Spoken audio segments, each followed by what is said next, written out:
Thank you. Good evening, everyone. It's 7 o'clock. Welcome to the November 13th, 2023 Community Consolidated School District 59 Board of Education Business Meeting. Can I get a roll call vote, please? Zach. Present. Espino present. Johnson. Here. Mantilla. Here. Sager. Here. Schumacher.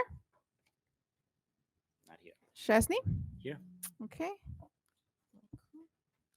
Okay. We have today with us our Salt Creek Seahawks and Rupley Raccoons, who I'm going to ask to lead us in the Pledge of Allegiance. If everyone would stand up.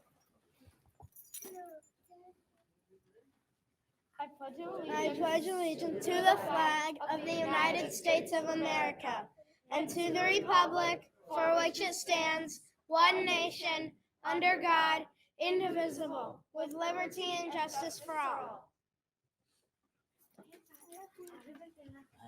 Excellent. Thank you. That was great. All right. And we are going to start off today with 3.0 board recognition presentations. We're going to have Salt Creek and Rupley Physical Education present. Okay.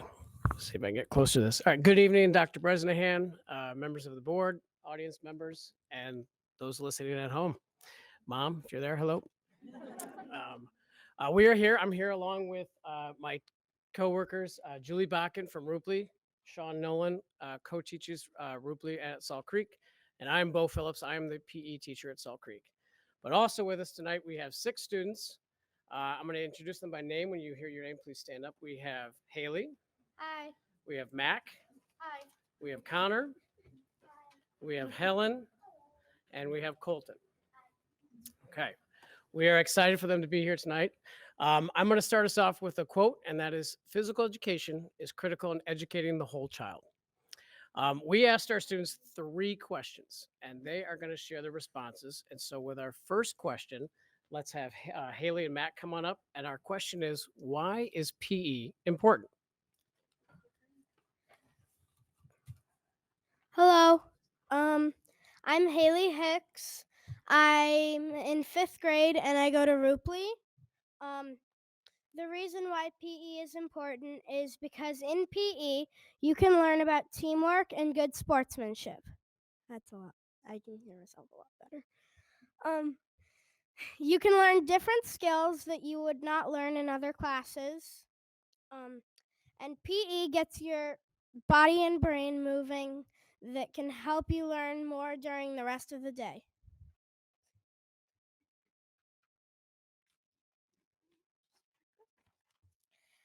Hello, my name is Mac Monahan, and I'm a 4th grader at Salt Creek School.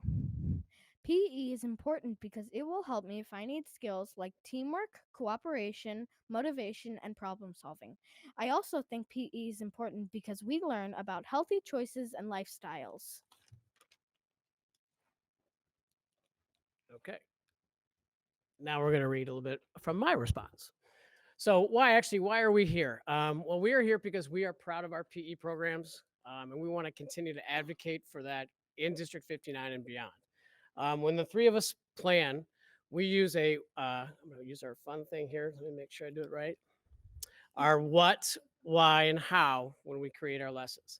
So the what is really the content, the objective, the grade level outcomes. That's the start of the lesson. And then the why is, well, why are we learning this? And what we want to teach our students, is that these skills can be applied outside of school. It's your job to take those and attack the world with them. And then the how, I think the how is the hardest part. The how is, how are you showing mastery of the skill? And often what we do is we come up with a great activity, a really creative activity, and that gets lost because as soon as they see what we're doing, so if you focus on the mastery and how that helps you learn, we are successful together. So why is PE important? Well, the purpose of ESSA, or the Every Student Succeeds Act, is to make sure that all students receive a quality and well-rounded education.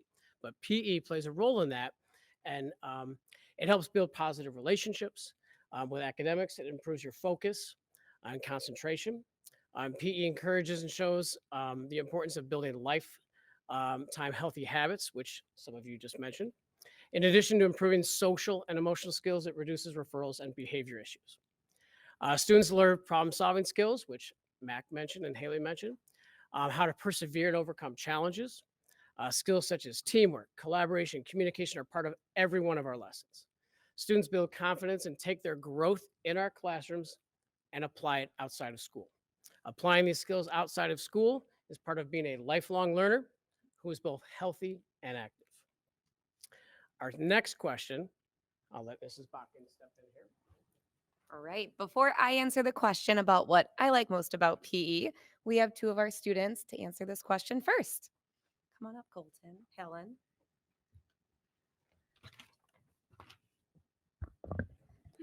My name is Colton Hicks, and I am in third grade at Rupley School. What I like most about PE is I like to play fun games where you work with a team, and I like to create strategies with my classmates. When I get to exercise and move in PE, I feel good. I wish I had PE every day.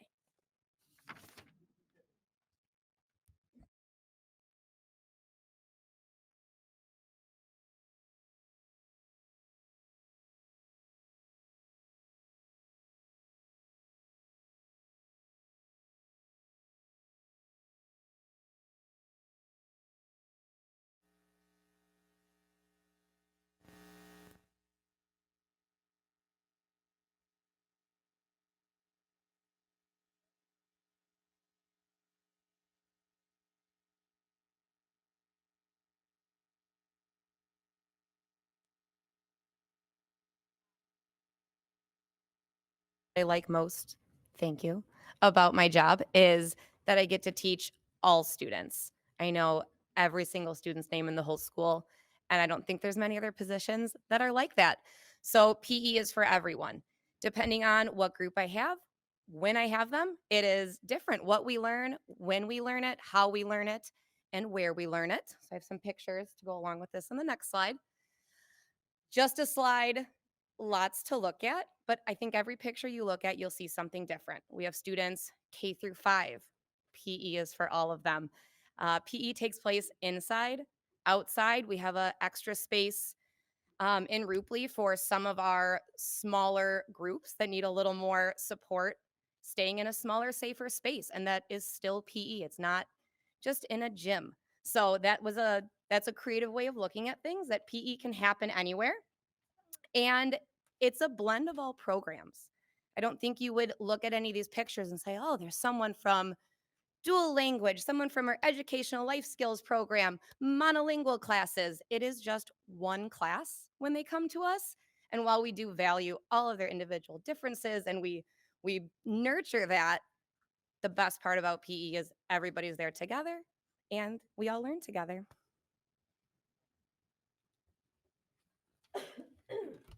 All right, the question I'm going to ask is, what have you learned in PE that you'll use outside of class?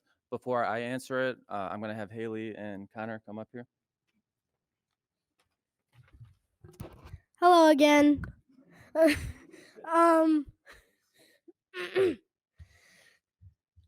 Something that we have learned in PE that we will use outside of class is that in PE, I have learned teamwork, strategy, sportsmanship, and how to have a good attitude.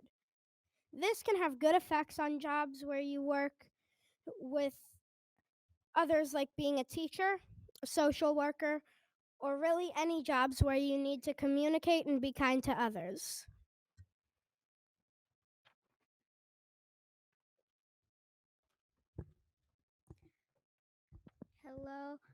Hello. My name is Connor Strubing. I am a fourth grader at Salt Creek School. I have learned many skills like dribbling, throwing, and reaction time. I can use these skills when I play other sports. Also, I've learned to work together as a team with my classmates so we can accomplish an activity together. I also learned that sometimes it is okay to lose a game as long as everybody has fun.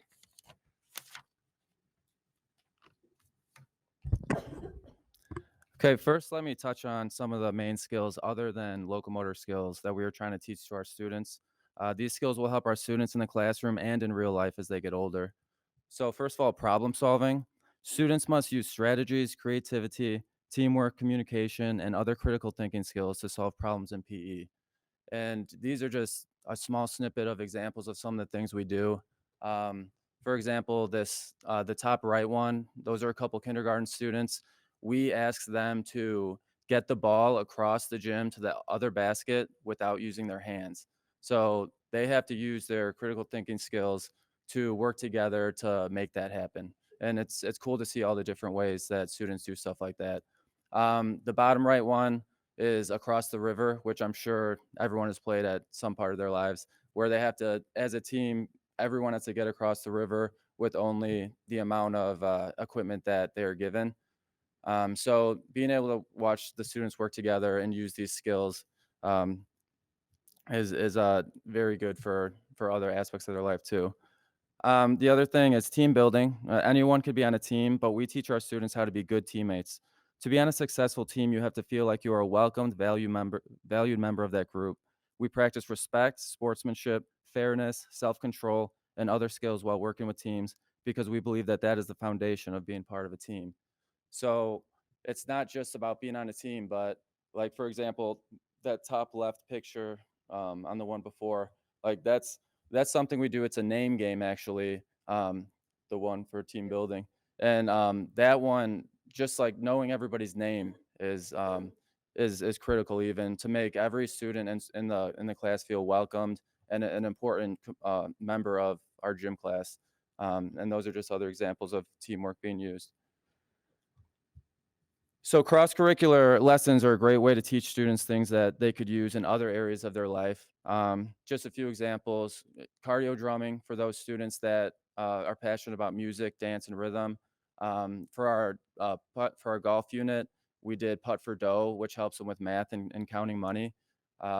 We just played a Halloween game, which one of the students mentioned, called Spooky Spelling.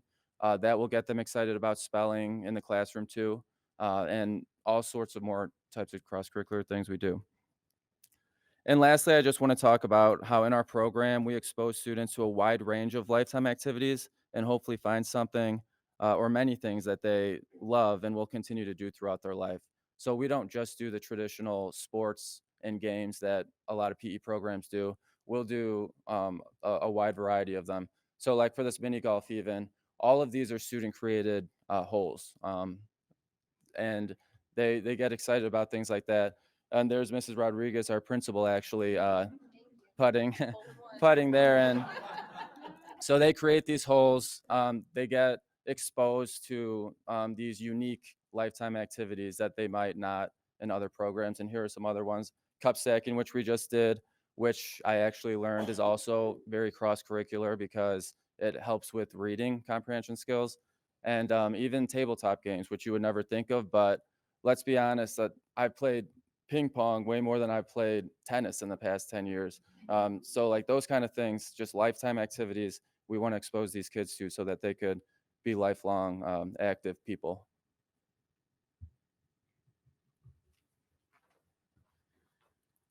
Spoiler alert.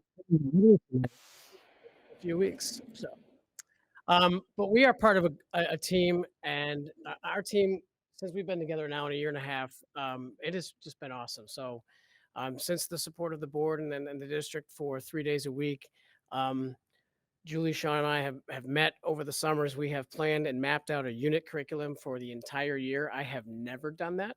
Okay, that was brand new to me, and boy, does that make a difference. Um, it's double the input. It's just a wealth of information. We collect resources, whether that be from other colleagues in the district, other colleagues in the state. We both, all of three of us, have a pretty strong PLC that we've connected with through conferences, conventions, and Twitter. But we co-teach lessons, which allows us for so much more instruction and more content to be covered. And then what also comes with that is more feedback. If Sean and I are teaching a class together, that's two eyes, or two minds, four eyes on the students' performance and feedback. I don't have to pull off one student and let the whole class go. Sean still has his eyes on the class. It has been an incredible growth for the three of us to work as a team. As lifelong learners ourselves, well, we continue to work at making a positive impact in our students' lives during our time together. And I couldn't be happier to be part of this team. So I'll leave you with a quote, and that is, PE is powerful education. And we thank you for your time tonight.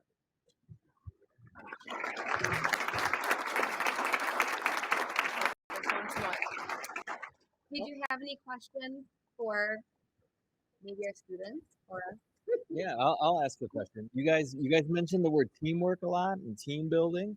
You know, we have to do a lot of teamwork up here. We got to solve a lot of problems. What sport do you think we should play as a board that help? Yeah, come up to the microphone. What should we play as a board that help us build our team here? What you could try and do is basically really any sport. As long as it requires you being on a team with someone, because it'll help you work together so that you can win the game. There you go. Very true. Thank you. One more question for our presenters. What is the most challenging activity in your PE class? John? For me, it's losing a game just because it's kind of sad because you lost the game. Go ahead. But everyone also had fun, so it doesn't really matter.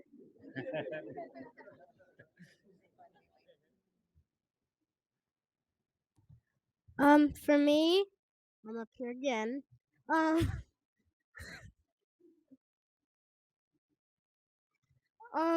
For me, the hardest part is when I'm on a team with someone and they don't want to work together, because then that if they're going on their own separate way, you can't really do anything because nobody's helping each other out.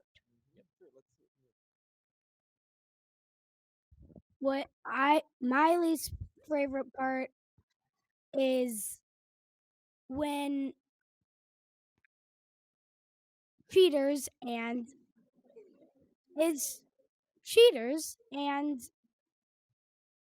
braggers, because they just don't like to be kind and they just are rude.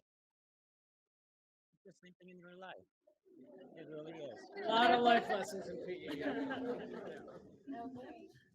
Yeah, so I want to thank our teachers and our very well-spoken Seahawks and Raccoons for joining us today. If you want, the students can come up here and we'll do a picture with everybody. Why don't you step over there?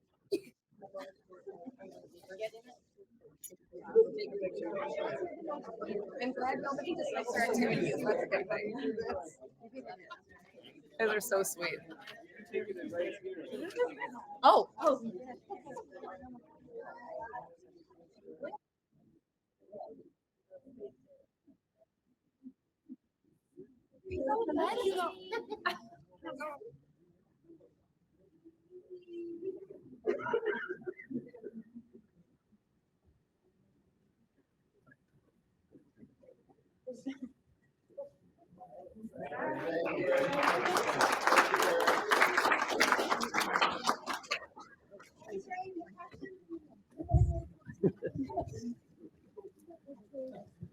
All right, thank you. That brings us to the exciting part of the program, 3.02, our fiscal year 2023 annual audit. So, sorry, you have a tough crowd to follow.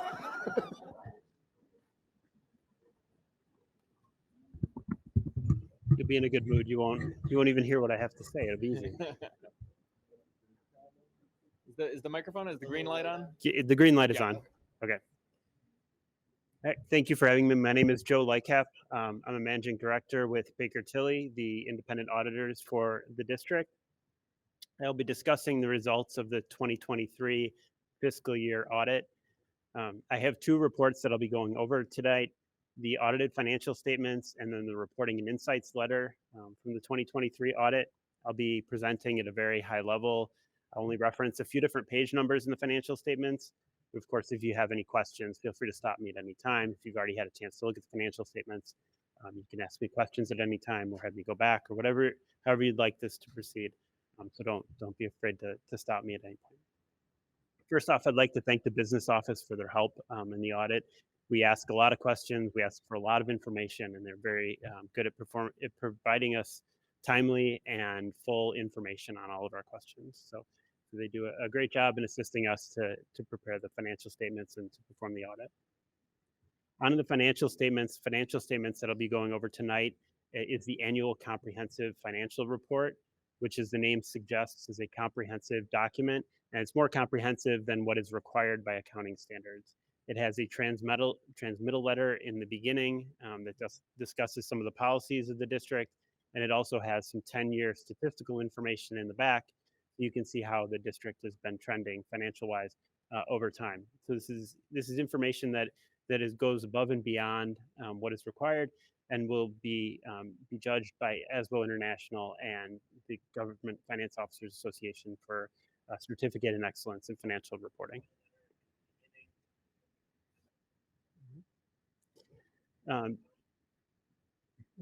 Page 1 of the financial statements is the Independent Auditor's Report.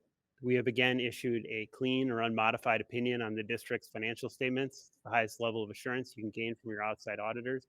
States the information within is reasonable in all material respects. It can be reasonably relied upon by an outside user of the financial statements. There were no new accounting policies adopted during the year, so the look and feel of the financial statements will be very similar to the prior year, as of course the numbers have changed. I always like to point out page 5 is the management's discussion and analysis. This is the part of the report where management gets to take a comparison of the prior year, current year to the prior year, and kind of give the story of what really happened for some of those changes, some of the bigger changes during the year. It's a part of the report that I like to have you either look at beforehand or go back to after this presentation, just kind of look at, and then of course if you have any questions to bring those up. A few of the schedules and the basic financial statements that I'll be going over, pages 12 and 13. These are two schedules that presents information that you don't see throughout the year. It is on what we call the full accrual basis of accounting, and it includes all of the funds, all of the long-term assets, long-term liabilities of the district, all in one, 2 pages, but really one column, puts them all in one spot. So it has capital assets valued at historical costs, so all of your buildings and land and the equipment within, and all of your long-term debt. And it results in net position. And seeing how net position goes up and down over time can give you a good historical look at the district's finances. For the current year on page 13, net position increased by about $27.9 million. This was due to the large fiscal spending on capital assets. So the more you improve your buildings without incurring debt to do that, the more net position will go up. And then you issue debt and it goes down a little bit, but that trend over time is kind of what you're looking at. Page 14 starts the fund financial statements, which is more of a short-term perspective on the district's finances. This is a modified accrual basis of accounting and more of a short-term perspective. So short-term receivables and payables are presented here. None of the long-term assets or liabilities are presented. And it results in fund balance instead of net position. So a term for a more current look at the finances. Pages 17 and 18 is the income statement. And you can see that there's a column for the general fund, operations and maintenance, transportation, IMRF, and so on. Those 4 funds increased by about $2.7 million and have about 11 months in reserves. So when you're waiting out the property taxes from the county or state and federal aid delays from the state or the federal government, you kind of have that cushion to play with. The capital projects fund on page 18, fund balance increased by about $4.3 million to kind of store up some resources for future capital improvements there. After the fund financial statements is the notes to the basic financial statements, which gives you a lot of details on the policies and the increases and decreases on certain accounts. It gives you some good information there. And then following that is budget to actual results. You can see how the district did at the end of the year compared to what you had expected at the beginning of the year and what you had planned for. I'll take a quick pause there. I know there's a lot of information before I go on to the second report to see if there's any information on the financial results of the district. Any questions? The other to mention too, the based on this financial information, ISB gives you a financial profile score, kind of a way to judge you in relation to your peers. And once again, the district is at a 4.0 recognition status. So it's the highest scale, the highest grade on that scale you can get. So good to see there as well. For the reporting and insights letter on the 2023 audit, this satisfies a few different auditing standards that we're required to report on to management and the board. Very much a boilerplate letter, which is good to see. There discussions of our responsibilities, management's responsibilities, if there were any significant changes to the audit plan, which there were none. Our areas of focus, give you a little bit of information on that. The accounting policies, where they're located in the notes, and any changes to them, as I mentioned. There are no new accounting policies or standards issued. Any significant risks of material misstatement that we see with the district's audit. The two that are there are standard areas that we have to look at in every audit. They're not really specific to the district, so we look at them, we report on them, we tell you our results of those areas, but nothing really of concern for the district, for the board. And then our key areas of emphasis, which are really the main transaction cycles of the district. We look at internal controls over financial reporting when we perform our audit. When we're planning the nature, timing, and extent of our audit procedures, we look at internal controls over the main financial cycles. If we were to see anything where we thought there was a weakness in internal controls that could potentially result in a material misstatement of the financial statements, we would report that in this letter. Also, if we felt like there was an internal control issue that the board should know about, we would also include this in this letter. Happy to report once again that there are no internal control findings in this letter for the boards to know. Can I ask a question on that piece? Just more for the folks to understand. When we talk about internal controls, what do we mean? Just so they understand kind of what that whole process is. Sure. And to take a little bit of a step back, we're looking at internal controls over what relate to the financial statements. So when you're talking about accounts payable or payroll and things like that, and what we're really looking at internal controls is kind of the segregation of duties, the controls, the monitoring procedures at the district, so that not only to see if one person could run a transaction all the way through as they're monitoring for those transactions, really kind of checks and balances within the business office.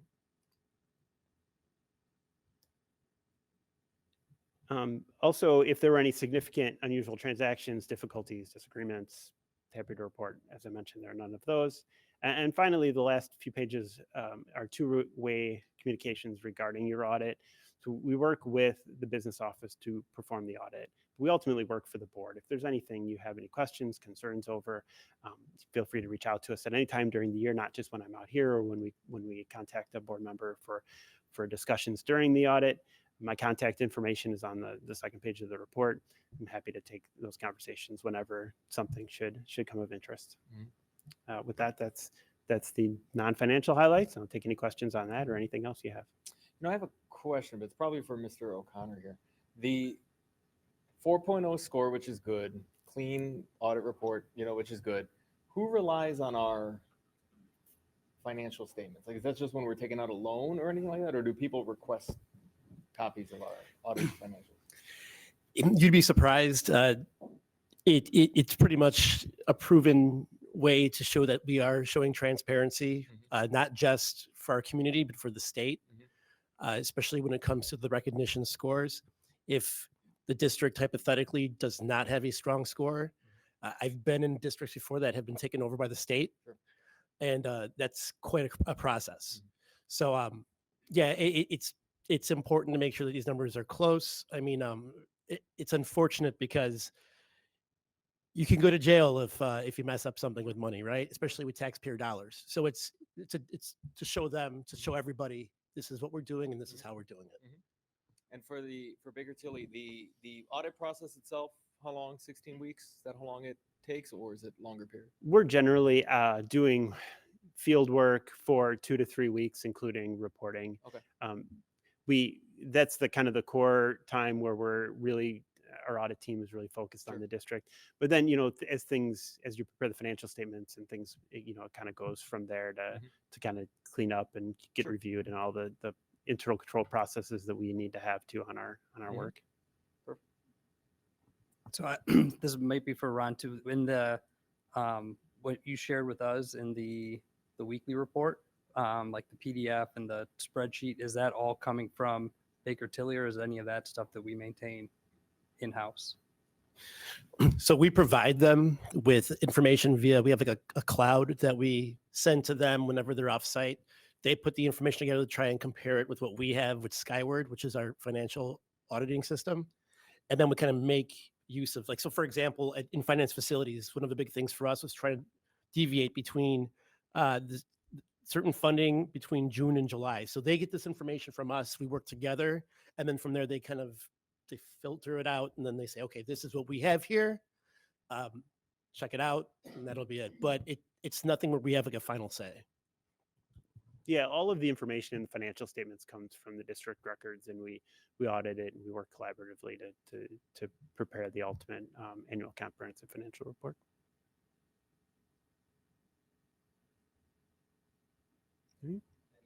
Any other questions? Good.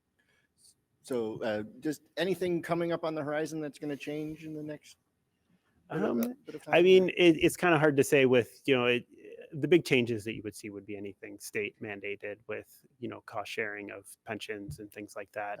Nothing imminent, but always talked about on the horizon. Okay. Thank you very much. Yep. Thank you.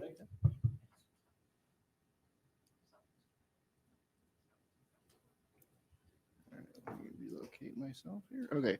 Moving on to 3.03, Wold presenting on the Brentwood facility.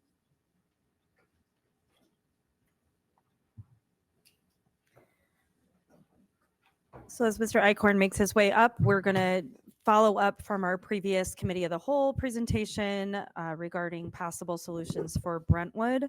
We are in the process now of updating some of the refined solutions that the board narrowed it down as of the last conversation. Since that time, we've sought input from staff at Brentwood as well, and that's included in the presentation and has been shared previously with the board. So I'm going to turn it over to Mike to just walk us through what these updated options are, as well as some of the questions that were asked previously as far as some of the pricing, and we'll engage hopefully in more of a conversation with the board and go through as we go through the presentation. Great. Thank you, Dr. Bresnahan. Thank you, board, for having us here tonight. We have some progress to show you on this.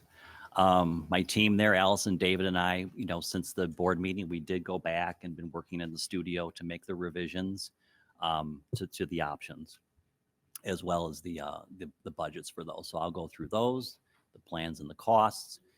We have a summary matrix, and then we're going to talk about timeline, which is very important, and then have some good discussion. There's been some teacher and staff feedback meetings, talking about the gym, courtyard, art, music, and also looking at the 3-section options. So we've included some of those comments into the revisions that we made. We also, since the board discussion, we've narrowed down the options. And so we're going to go through those as well. And we anticipate comments from district board meeting, which is this Wednesday. We'll be presenting the options. It's really for them to consider them, discuss their thoughts. Again, we do need their agreement on whether it's to use the land for playground or to actually build on the land. So again, that's happening on Wednesday here. And from that, we would anticipate comments and certainly more details that they would be looking for. So I'll just walk through this really quickly. So we are just really appreciative of the Brentwood staff and the opportunity that they gave members of our team to come during one of their professional learning times on an early release Wednesday so we could gauge them in conversation. We spent a good amount of time looking at the 4 narrowed down options, seeking their feedback, which was shared, and then we did a live poll so that we could look at each of these areas and how they would prioritize them in order of importance from a scale of 0 to 10. So you can see, Keith, that we talked about the courtyard, which came up in our last discussion, the parking situation, whether or not we would need additional gym space. I think our presentation from our students tonight spoke a little bit to that as well. Having those dedicated spaces for art, music, band, you can see that actually pulled the highest from the staff. keeping the current enrollment boundaries. So from a staff perspective, again, this is just staff only, that rated the lowest, recognizing that to achieve some of the other goals, reducing the number of students would be one of the trade-offs. And then this question, I want to just make sure that the board understands. So every teacher having at least one partner who is at the same grade level and within the same program. We use the word singletons a lot over the last couple of years, and I think this really drives home the importance of not being a singleton within a school, meaning that you have partners. You even heard about it from the PE teachers tonight from Salt Creek and Rubley. The opportunity to collaborate just leads to better instruction, better feedback, better insights into teaching. And then lastly, we asked the very tough question to the staff of did they want to prioritize keeping the dual language program at Brentwood, knowing that we have moved out kindergarten and first grade so far, and really looking at those potential enrollment numbers moving forward, knowing that those would be singleton sections. So that did rate lower in terms of that, but again, acknowledging the value of the program, but prioritizing some of the other needs of the school. The next slide, we just asked which of the 4 options that we narrowed it down, which one would be most favorable. They, again, had given plus and minuses to each of them, but you could see overwhelmingly E1 was most favorable, and we are going to look at that tonight. And it's a modified version of E1, which we walked through with the staff what those modifications would be, but just so the board has feedback in terms of which one they preferred.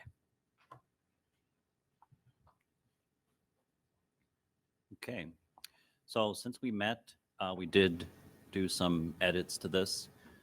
We heard that you wanted to see the kitchen in each of the options so that then you could decide if you wanted to add those to each option, let's say. So we did break out a cost for that, and you'll see that. But the total cost for this option, 11.7 million. Just to reiterate, this is a 4-section building, right? And we are adding on the priority items, right? So the additional kindergarten, the gym, ESL rooms, art, music, and band. At this option, just to compare to the other ones, does relocate the existing playground. B2, we took out the kindergarten rooms from the courtyard. That was a topic of discussion. Again, we added the kitchen. The existing playground stays as is. There's additional hardscape that's added. But you'll notice that in this option, we do encroach onto the property of the park district. So this was definitely something that we want them to, they have to review it and agree to this. Does B1 go onto the park district property too, or is just? It does not go onto the property. You would have to adjust the current IGA that you have and extend it up to include that additional hardscape.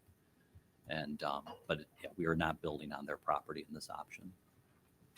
And how this price is 12.3. This does not include the purchase of the property price. Correct. Yeah, that's just the construction. Gotcha. That's an all-in cost, so it would include all the. And as a reminder, how much was the cost of the purchase? Well, estimate. We don't have the actual costs. That would be something that we would, get some more information on Wednesday when we present to the Park District Board. But when we did the valuation of the entire property, I think it came in at $795,000. Again, that's all pending Park District review and negotiations. Correct. Okay. Other than that, this still has, similar programming that you saw last time to make it, this is to hit the priority items, still 4-section. Option D1 is a 3-section school. Same thing, this one is the priority additions that are needed and renovations, 10.5 million. Does have the kitchen in this option. We also, in all the options, we added parking there on the left. Here. That's all the options. We heard that, the new parking spaces, we added 12 there. Again, the whole planning of this does have to go to the village for approval, the zoning approval, and parking as well, especially if you're putting it off, directly off the street like that. But it has been done before in other scenarios. Thanks. Okay. Question for Dr. Bresnahan. In this option for D1, 3 sections, are we able to do the no singleton situation if it is 3 sections, or does those conflict?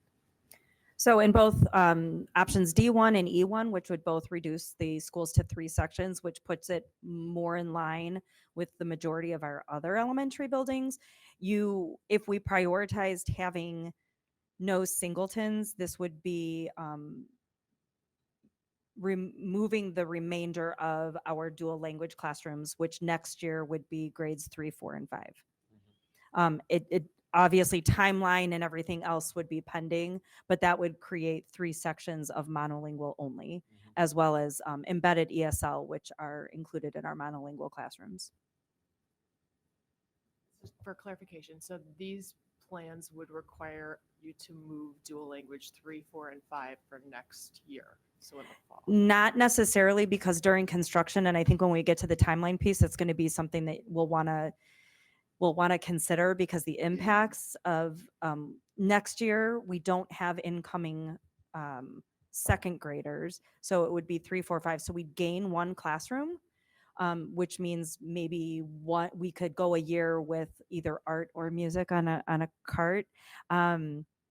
As a stopgap while construction is taking place. That would allow another classroom the following year for 25, 26 to matriculate out. And then we'd be down to 2 sections. These are very small sections as well. Each of grades 3, 4, 5 for next year would have 16 students in those classrooms. So there's always opportunities too. If students, for example, wanted to stay at Brentwood, some could be absorbed and integrated into our monolingual classrooms and supported through ESL services, or they could have the opportunity to move over to Frost potentially. But there's a way to phase it out so we wouldn't have to do it all. We wouldn't have to do it all next year. Question along those same lines. So we have 2nd, 3rd, 4th, and 5th dual language there this year? This year, yes, So 4 classrooms. If we did nothing, we would gain 4 classrooms after the next 4 years. If we continued the move of moving them out, yes, we would have those 4 classroom spaces.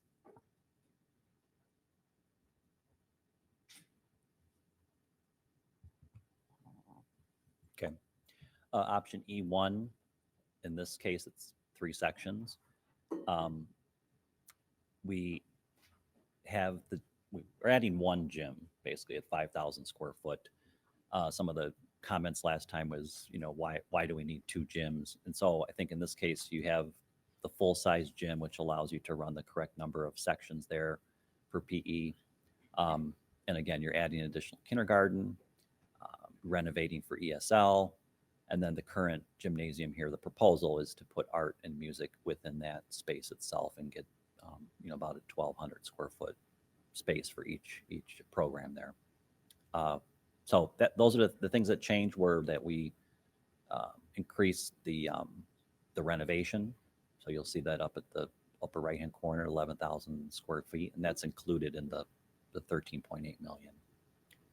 We also added the additional parking.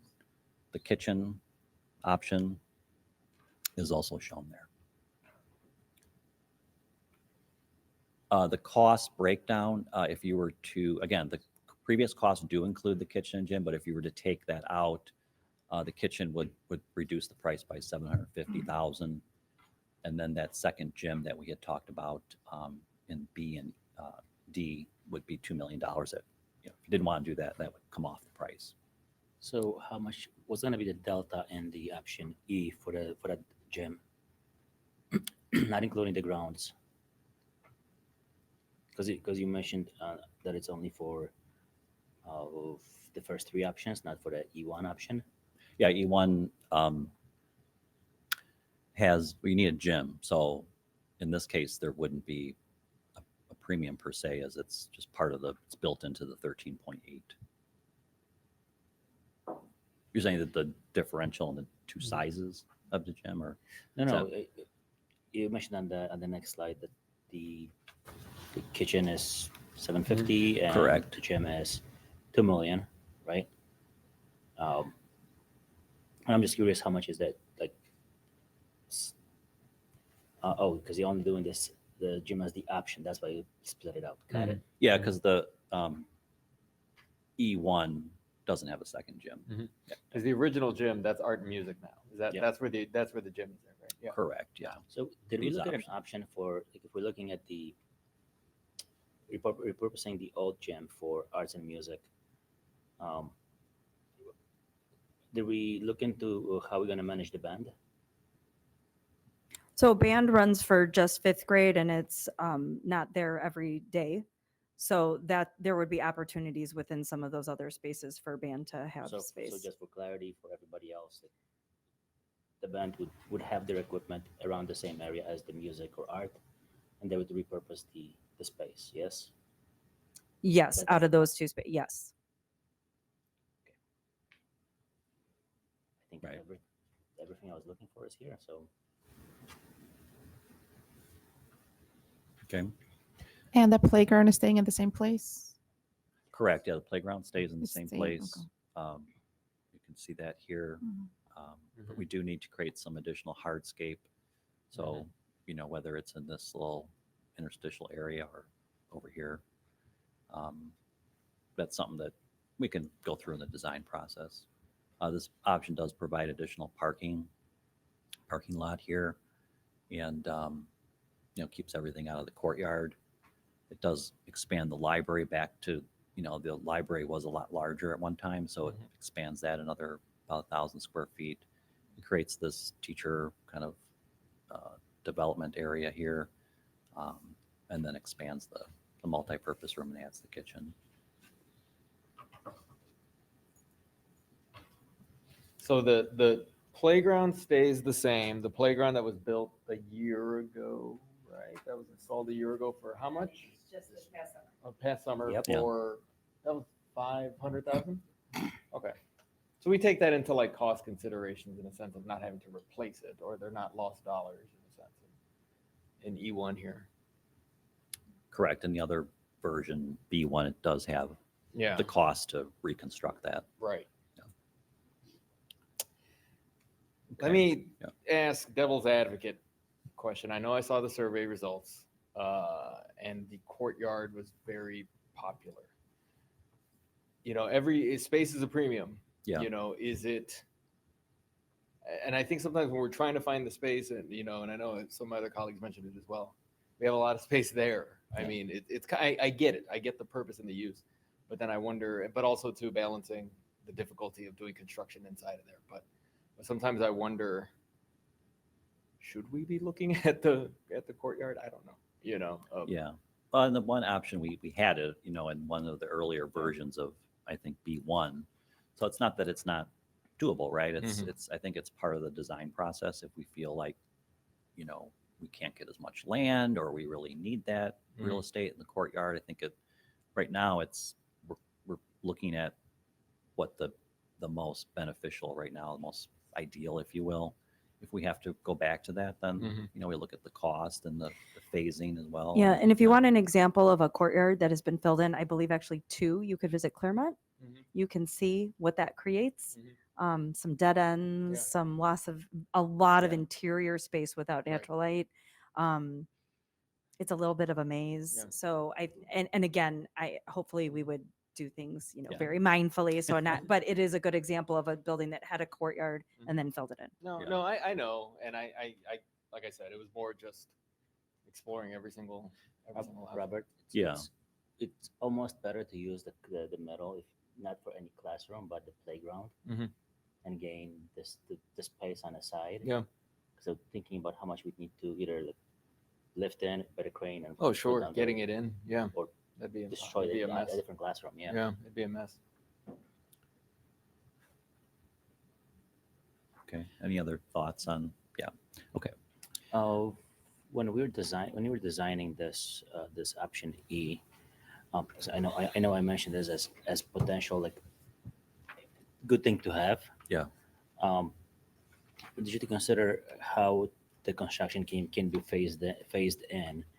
Meaning, hey, you know, we can start doing the gym first, the classes later. Kitchen absolutely last works, for example, right?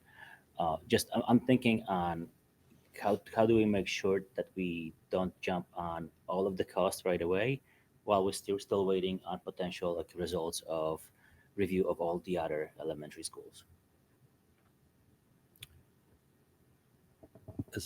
I think got a couple of questions there. One was about the phasing, not so much about the construction, but about more of like the design work. Is that what No, you're phasing the construction. Oh, phasing construction.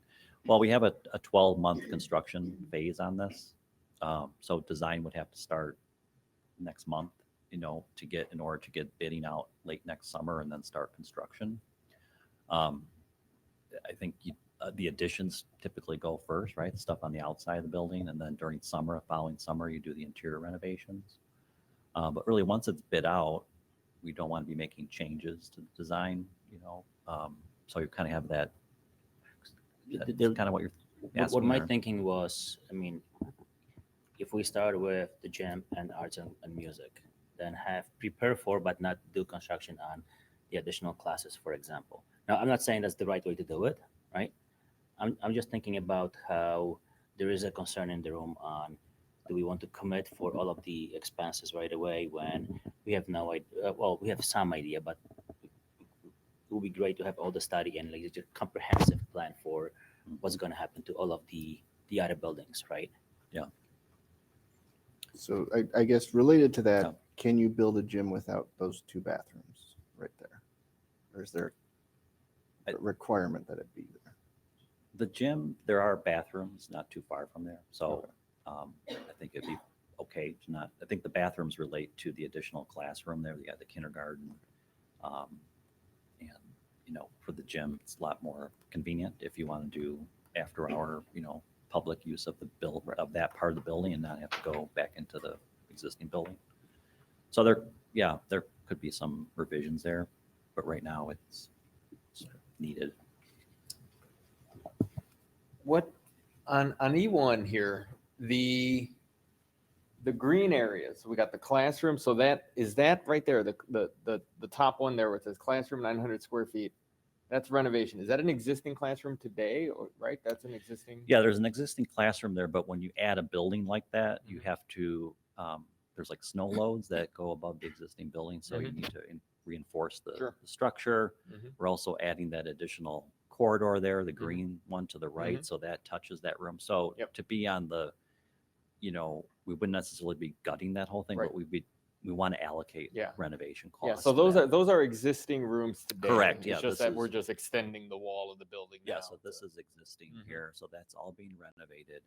And the green is, is a single loaded corridor currently. And then so you're adding this corridor here, and then the gymnasium, the kindergarten, and there's washrooms, and then storage and mechanical space here. The those ESL spaces, is that on my tour of Brentwood, would that be where the teachers who are basically teaching out of a closet be moving into those ESL spaces? Is that what?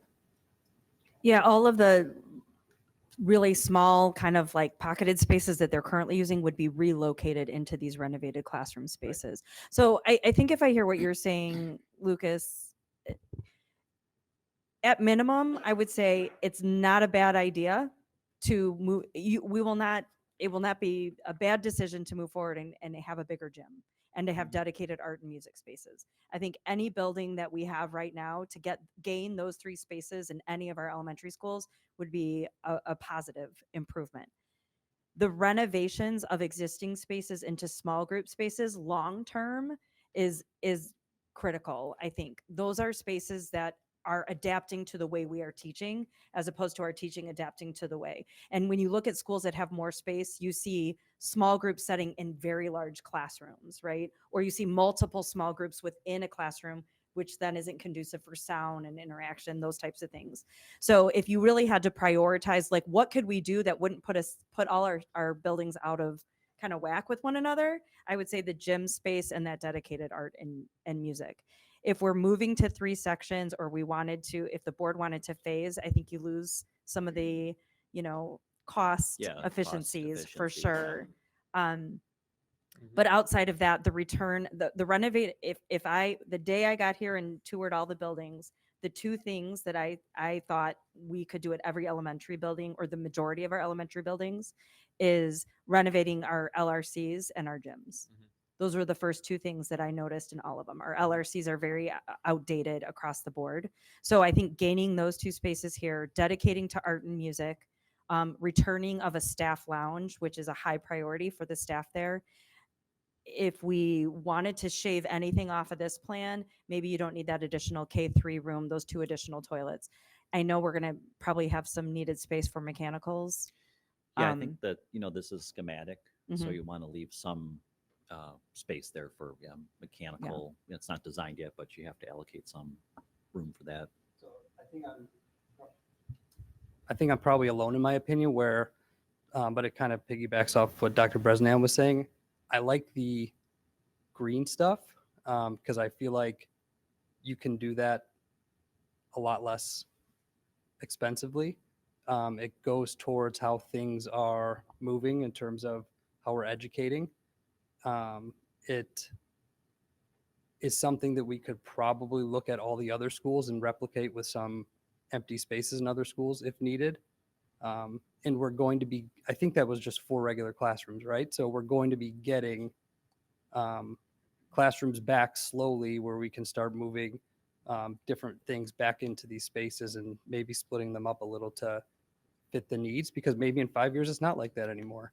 Or maybe in 5 years the population moves away from here into another school. Maybe in 5 years we can slowly phase in a boundary. I'm just hesitant to spend so much money on something that's not fixing the immediate problem. So I'm looking at you talking like it's not your problem. Talking to the board members, but so that's just kind of where I am.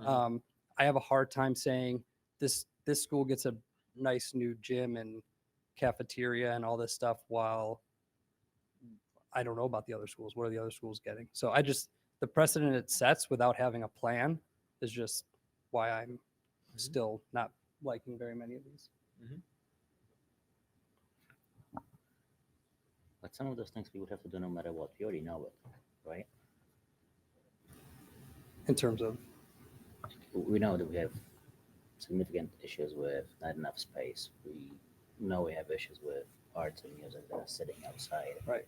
And even if we cut, sections, there's still going to be not enough space for those, right?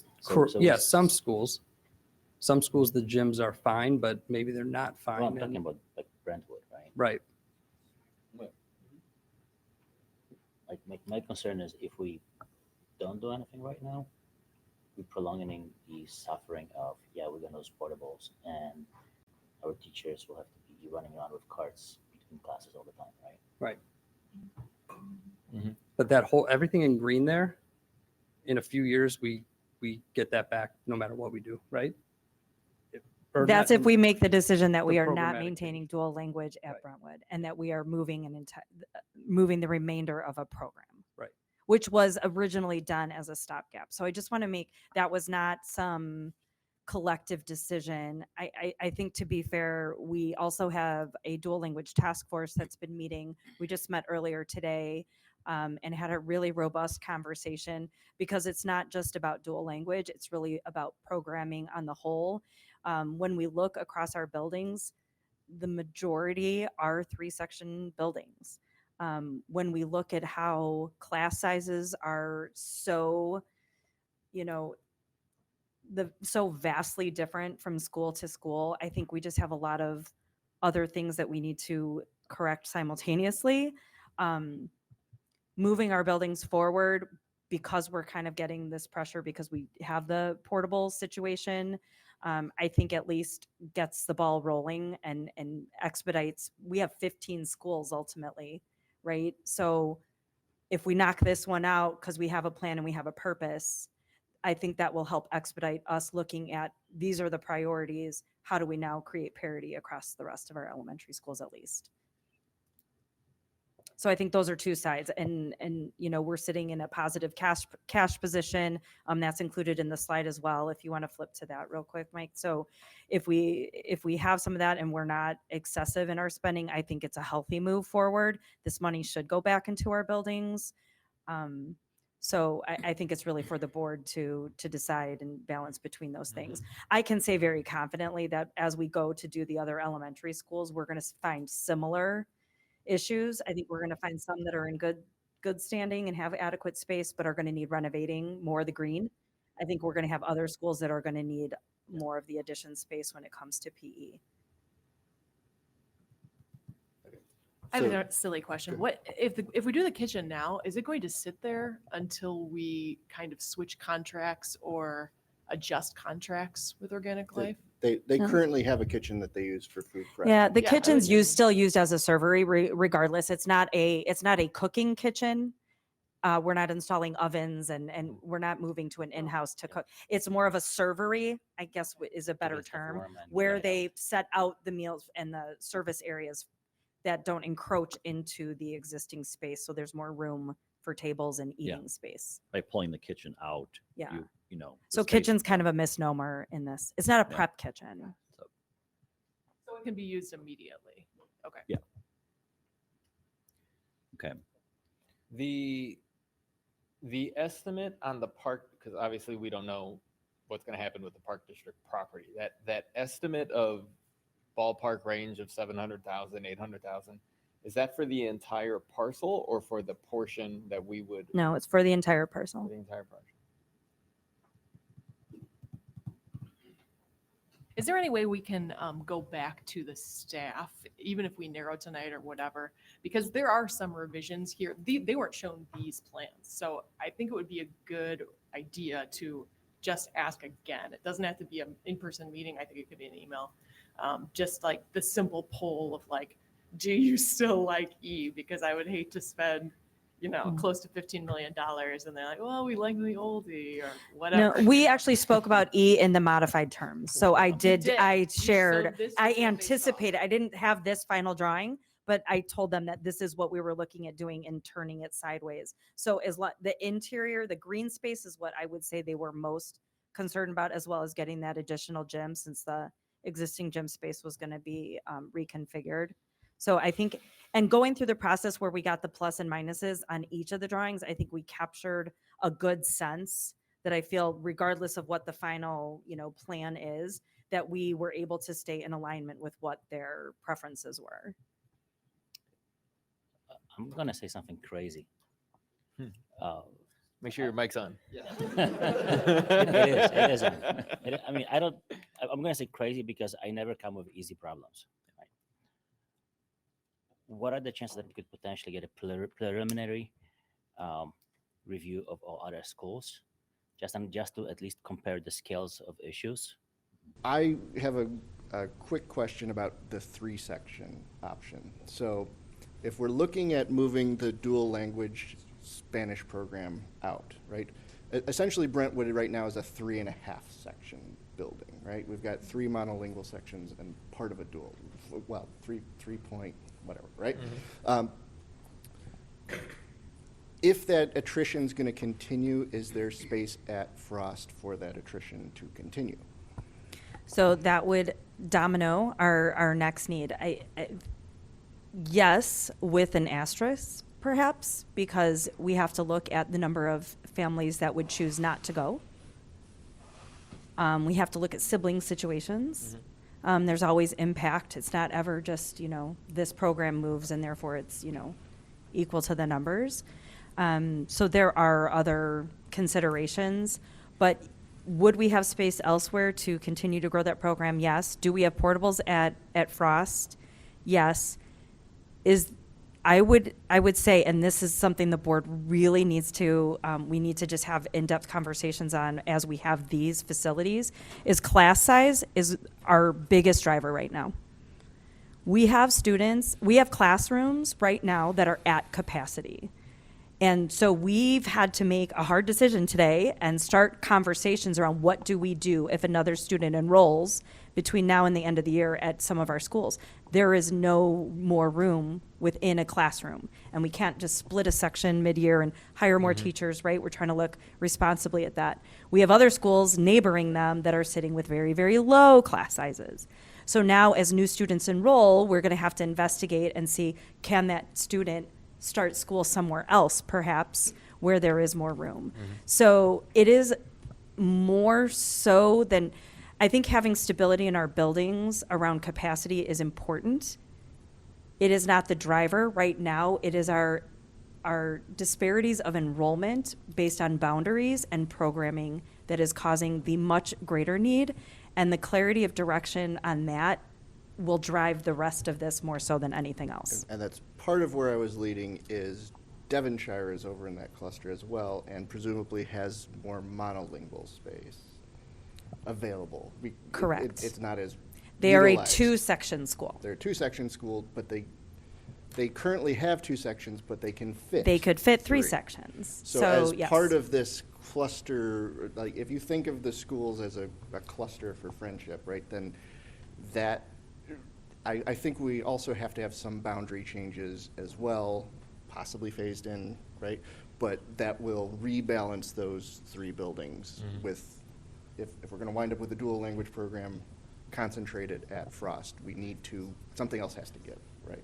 Yeah, so if we look at the slide before this, we kind of bypassed it, but this is all part of the conversation. I think in order to balance out our buildings, we need to look at the last option, which is a combination of boundary changes and programmatic moves. Yep. If we look at just one portion of the boundary that's kind of detached from Brentwood, that would cause a significant shift that we could move over to Devonshire, balance out and increase up to a potential 3 section at Devonshire, and level out classroom space with room to, buffer room for a 3-section school. So that would be my if the board chose to go with option E1, that would be the recommendations that we would come back with, is a timeline for a boundary shift as well as a programmatic move.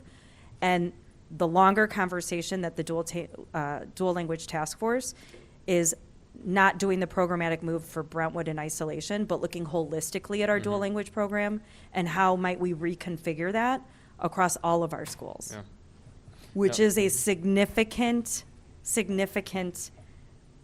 task and undertaking. And I think this is maybe a microcosm, a smaller version of that, right? So this is maybe a chance for us to look at how do we do this with a cluster of 3 elementary schools and envision that for the future of the district. No, I am fully in support of analyzing boundary changes and programmatic moves. I think, if I remember right, even from when we were discussing the equity journey last year, the boundaries themselves, 20, 30 years that they haven't changed, that they've been the same. I mean, I think under the school code, we're supposed to look at that annually, I think, or something like that. But yeah, definitely, that's something that we should be looking at.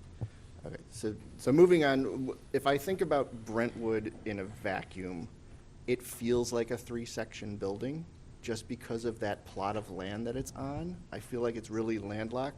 So if you go visit Devonshire, Devonshire's got more space around, just physically more space around it. And Brentwood has the side street that's a dead end. I really think if you were to expand it to be 4 sections, it would be challenging just to get students in and out of there every day, just because of the orientation of that building and the physical landlock of it. So to me, Brentwood feels like a 3-section building, and right now it's something in between, right? So we have to kind of make the call of, is it gonna be a high-functioning 3-section building, or are we gonna try and cram a 4-section building into that space? And I don't see how that works, really. How many schools do we have with 4 sections right now? 4-section buildings: Claremont, Salt Creek,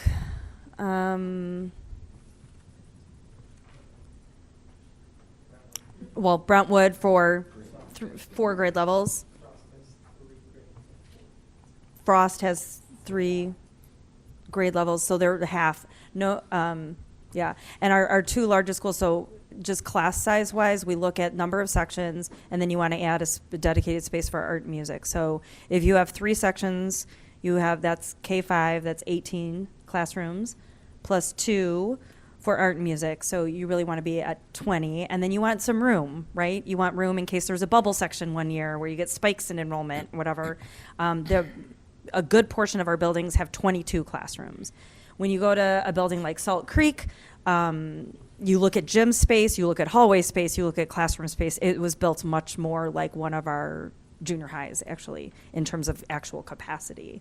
But when you look at our other schools, they do not have the capacity. The majority of them do not have capacity for 4 sections, which then sparks the conversation of how do you ensure that that everyone has a teaching partner at the same grade level in the same program.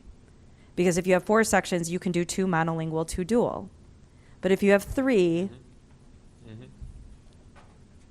and that's what the realization is coming to.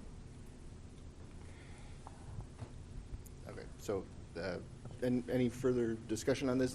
Can you go back to the timeline again? Yeah. So just what do we need to discuss? Yeah. So I think, first of all, the Park District meeting limits our options, right? So we need to hear from them. Correct, yeah. So that'll happen on Wednesday. I think to keep the ball rolling, in order to meet this deadline of the occupancy in 2025, we need to have the go-ahead to start design in December. Wold is, we're moving we're hearing comments today, we're making some revisions. I think we can keep moving this forward, get feedback from the Park District. We're keep going here, right? But we do need a formal approval in December. At that time, we would narrow the options as best we can, let's say, to put forward a formal proposal to you that would have the budget and the scope of the work, and then we could proceed into design work.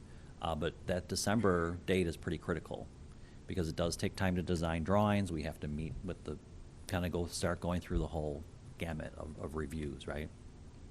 And then from that point, it'll be bid mid next year, and then start construction in fall, and it takes 1 year to construct the building and do the renovations. So that's the proposed timeline, and we'll get more information on Wednesday. They haven't shut it down, let's say, but I think it will dictate kind of what the bookends are going to be. Okay. Any other questions about the timeline? So I'm thinking, sorry, Sarah, go ahead. I was just going to say, for me, the how matters more than the what. So like, how are we making sure that kids still have a place to play, they still have a gym space, they still have construction that's not, they have somewhere to eat lunch, et cetera, et cetera. Like, how are we going to be able to see the things that are contingent on like a vote to go ahead for me are back to that question that you posed in the beginning, which is like, what is the experience for the child?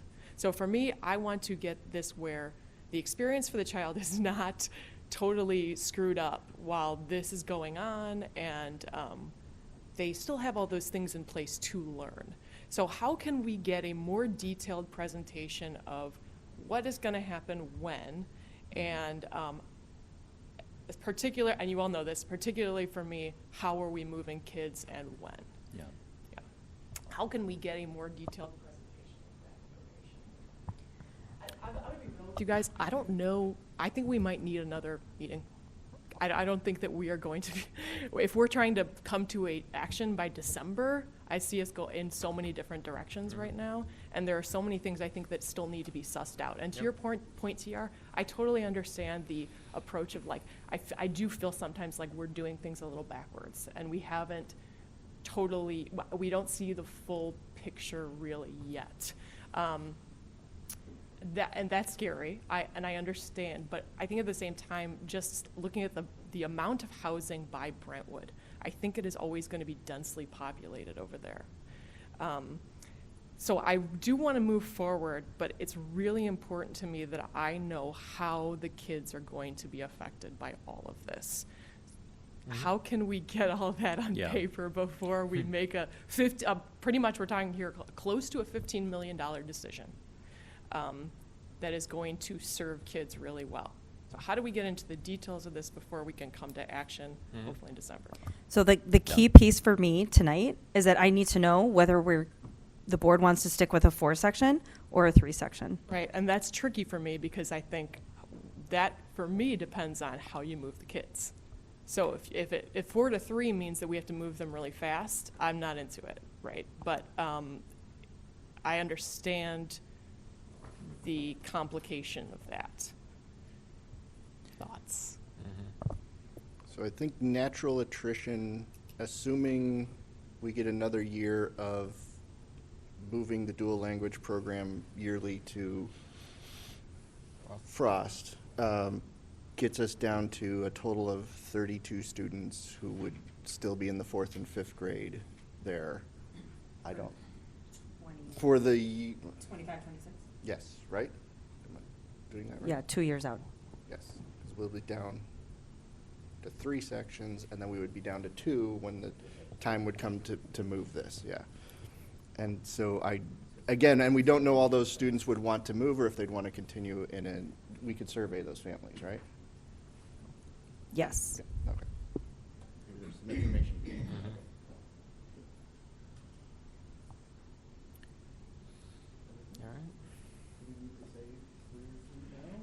I think if we're going to get to December, well, first, I think Sarah's point of needing another meeting, or are we going to be prepared to come back in December and give authorization? I think the timeline depends on the timeline that you authorize. So as I said, I think the combination of a logical boundary move, which again, boundary moves are not easy. I think when we look at it, if you are an incoming kindergartner, first grader, and the bulk of your time is going to be spent, you still have, your career ahead of you here in District 59. I think those students that change needs to happen sooner rather than later. When you look at students who are maybe older in the building, who they only have a couple years left, opportunities for them to be grandparented into that, and phase out. So I think that is how we would approach a boundary change with a 2-year notice or year and a half notice. When it comes to the program change, again, it would come down to surveying families individually, but we have the, one coming off for next year potentially, 2 years out, it would be 2 more. So here's your option. You can move to here and finish out in dual, or you can stay here and be absorbed into a monolingual classroom where you'd be supported through ESL services as needed. That would be my how.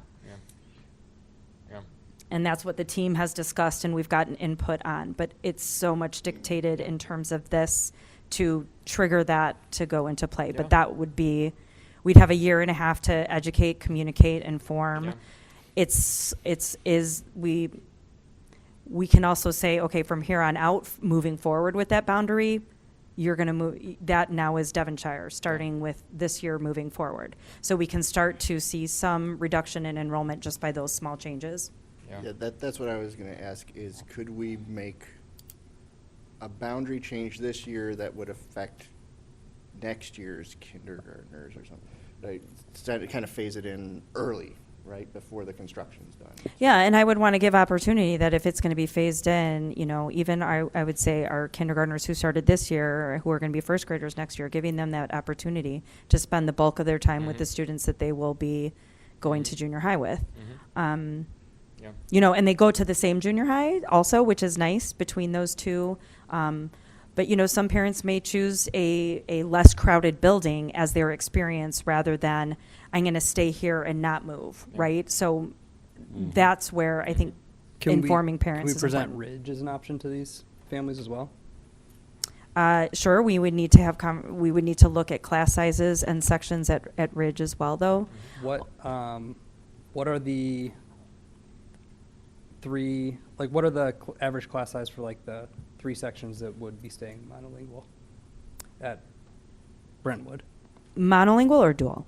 If dual language we let phase out, but if people want to stay in the monolingual, are those? Are we going to be overflowing? Yeah, Right. they're all in 20, about 20. Okay. I'd have to look specifically at my class size list, which I have actually right here and can tell you right now.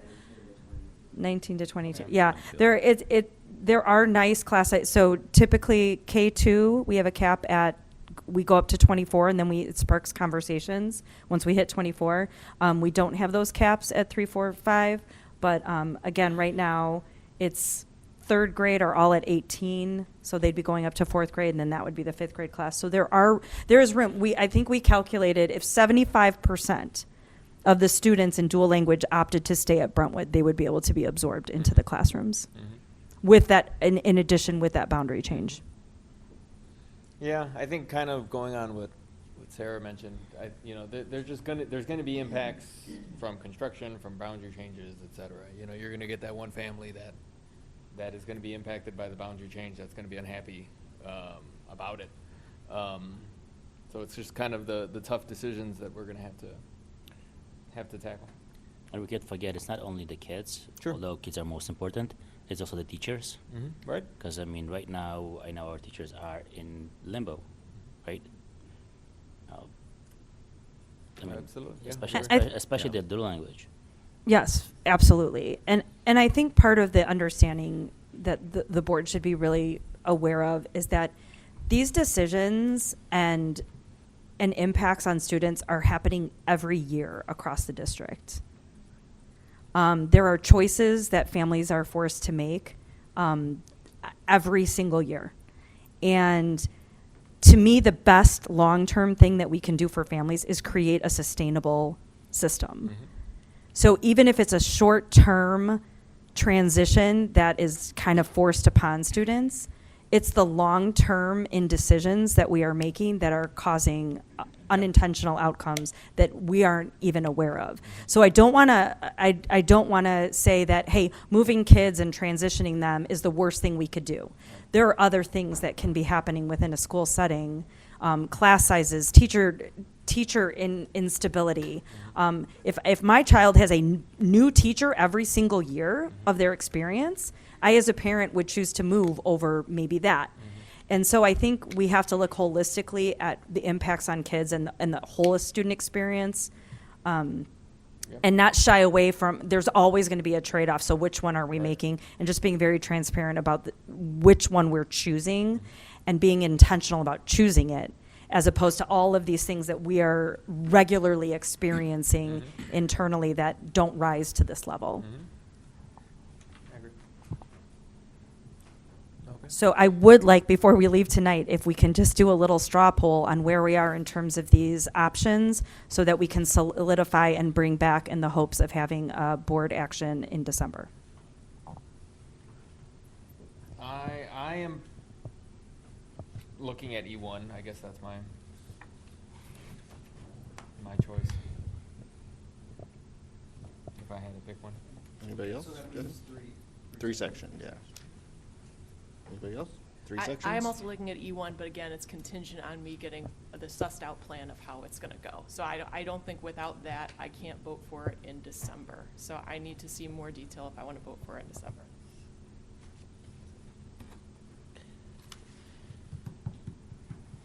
Long term, I think E1 makes sense, but I definitely want to put it in perspective. I mean, I'm glad that we've got the opinion of teachers of the preliminary one. I mean, on the preliminary plans, I mean. But definitely putting it in perspective would help solidify. I mean, how long have our teachers been like this? It's not been months. How long has it been? I mean, this How- is years of, I mean, they were our school where all of our dual language classrooms were multi-grade. And one, for the past 2 years, one section's been lost each year. It has an impact on the staff significantly. Yep. And as we mentioned before, this has been a known issue for many years. But I understand the burden falls on you now, so I get it. I think I'm been clear. I don't support any of like the options in front of us, but in terms of three, I would be in favor of 3 section.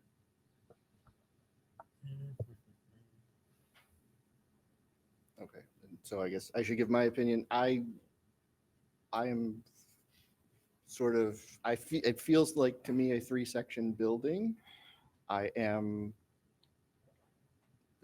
sort of willing to go with what the teachers said, which is option E1. I think that's a good choice to get that building to a high functioning 3-section building, something that we can use as a model for other schools. I think trying to reduce the impact on families as best we can is reasonable, but cannot be a barrier to change.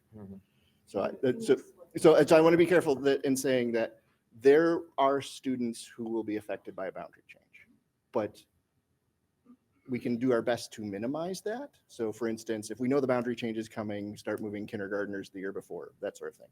But I think avoiding any change that impacts a family or students is just continuing to kick the can down the road and avoids what is a difficult decision, but ultimately one that will result in a building, not just this building, but the other buildings that functions at a higher level and improves the education for students. And I kind of have a different perspective on that. I think that while I respect you saying, yeah, we don't want to kick the can down the road, et cetera, I think about, and Robert, you said this last meeting, I thought this was really wise, where you said basically like the door's going to close on somebody, right? Somewhere. I want to minimize the people who are outside of that door, right? And I think too that when you really rush a boundary change, you are impacting the most vulnerable kids.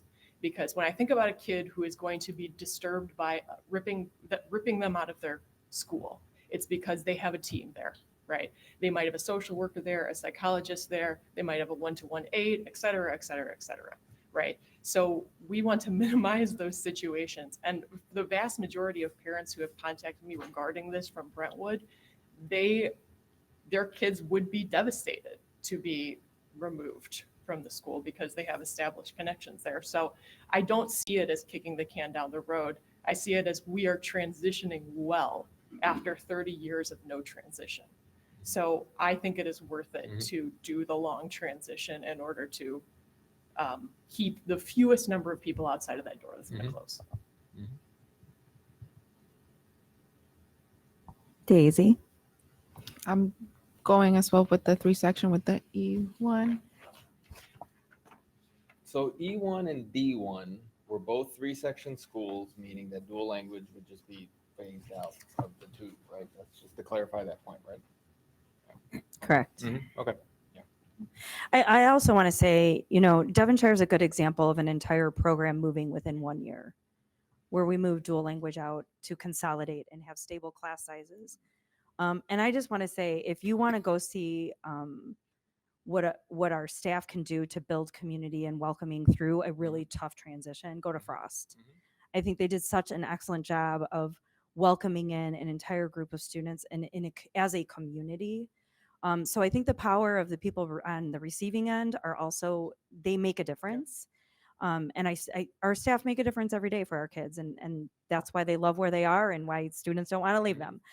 So I want to just balance out that coin that obviously we work so hard to prepare students for transitions. It's a high priority this year as we look from our EC to kindergarten transition, our 5th grade to 6th grade transition.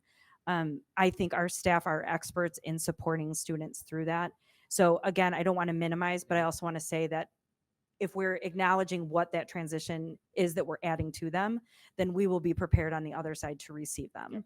And I think that's just an important part of what our staff do. Yeah, no, I agree. I think a lot of times when we talk about boundary changes, we're not leaving these kids on an island. They're still going to one of our schools, and we still support all of our schools, and all of our schools are great. So it's right. It's that other side of the welcoming piece as well. All right, thank you. Yeah. So we'll see you on Wednesday Yes. at the Park District. So thank you. All good stuff. Can we get updates weekly in the board update regarding like anything that moves forward on Yes. this? Yes. So I've been including in the weekly update, like the staff polls, things like that. So all that data and everything. So I will put for Friday what transpires at the Park District meeting on Wednesday. And then I can include some potential transition plans that relates to this and build it out with a timeline. And I can include that for you all to review before December. Is the district speaking on Wednesday, or are we just? Yes, we are presenting. You are all welcome Can I have to attend 6:30 Wednesday. Can I have one little thing? I'm just another crazy thought. When looking at option D1, structurally, I think we spoke about it last time, so I just want to confirm. We can't just extend the existing gym and tear down the wall that is facing the parking lot. So it's basically creating the 5,000 square feet gym in that area, not two separate ones. From what we can tell, there's a load bearing wall, right? So in order to get that down, not typical, you can take the wall like that down to extend the gym. Very cool. And it maybe it's possible, right? But it's not going to be inexpensive to do something like that. So it is a square foot. Because, I mean, other than that, that's basically the only difference, the biggest difference with the number of rooms between E and D. Rented music has a bigger room, right? I'd just be curious if there's a something in between to save us a couple million. Extend the gym versus Get 5,000 square feet. Versus just building a I completely knew I separate had a one. question about the gym. For the big gym, are we including bleachers in that gym in the cost? Okay, which is not something that would be in one of the smaller gyms, or would that be included in the? well, right now the plan, there's two small ones. Right? Sorry, make sure you make There's the new gym would have bleachers, right? The other ones are two small ones, right? So you couldn't. I guess you could put smaller bleachers, but that's included in the cost, bleachers. Because correct. They yes. are very expensive, as we know from replacements at Friendship. Yeah. Okay, thank you.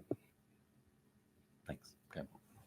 Mr. Gray, did you have Yeah, something I to add? just wanted to let you know our streaming service crashed for a few minutes. We have audio recording, so we're going to put it all together for tomorrow when we post the archive, but it may not go up right after the meeting tonight because the software unfortunately crashed, but we'll have to It put it wasn't all from the together. significant number of viewers, Mr. Gray? We didn't break the internet with this riveting not at conversation? The moment, no. So my apologies. We are back up and running right now, but we will have to do a little bit of work post to put it all back together for tomorrow. Thank you. Thank you. Thank you, Mike. All right, moving on. 4.0, comments and suggestions from the public. I have one person signed up, Cindy Wiggins. Just a reminder, I'm going to trust you are going to be good, and I don't have to read my my You're list good. of You're safe. things. So limit yourself to I don't 3 think you need to minutes. time me either. Nervous. I'll read really fast. I come with my co-chairs, Judy Webb and Christy Griffin. You guys can come up here. You don't need to stand behind me. And I come with Bo and Christina and Chris are also members of our board relations committee. And we just wanted to take a few minutes tonight to recognize our Board of Education. And forgive me, but I'm going to read and I'm going to try to read not so fast. As representatives of the District Education Association, we wanted to take a moment during tonight's meeting to honor our 7 dedicated board members and celebrate National School Board Member Day occurring on Wednesday, November 15th. This is a time that we want to recognize the individuals who approach these volunteer positions like they're your full-time jobs. We would like to express our gratitude to one of the hardest working groups of volunteers in our community. School boards are charged with making decisions that can sometimes be quite difficult, as an example of we just went through, or require going through and sifting through many papers and things that you guys do repeatedly. We know that you give of your time freely, hours upon hours, year after year, and it doesn't go unrecognized. And we just wanted to thank you for the impact that you make on our students and our staff with the decisions that you make. Thank you very much. Thank you.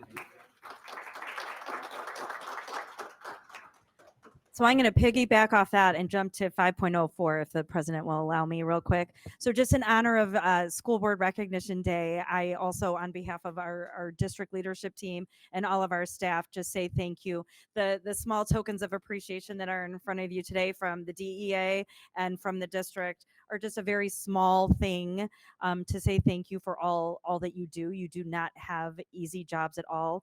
I think we learned a little bit from our Salt Creek Ripley team today about how we work as a team, and maybe we could start playing some games together and have a little more enjoyment in this work, because it is, you know, these are unpaid volunteer positions, and you represent a vast number of people across 4 different communities. So you serve not only your students, your own personal children, your own students that you have in schools or who have gone through school here, but you serve 6,000 students that you are responsible for each and every day. And it is both an honor and a huge responsibility. So thank you so much for your time, your dedication, for reading all of the material that you get endlessly, for talking to community members, being the listening eyes and ears of this community, and for being with us through a very long night to make important decisions for our children. Thank you. Thank you. Okay, moving on. 5.01. Ron was going to clap. No, Ron, don't.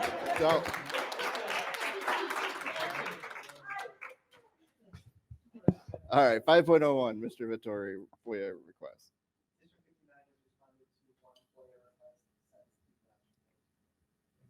All right, thank you. Moving on, 5.02, junior high social science curriculum adoption.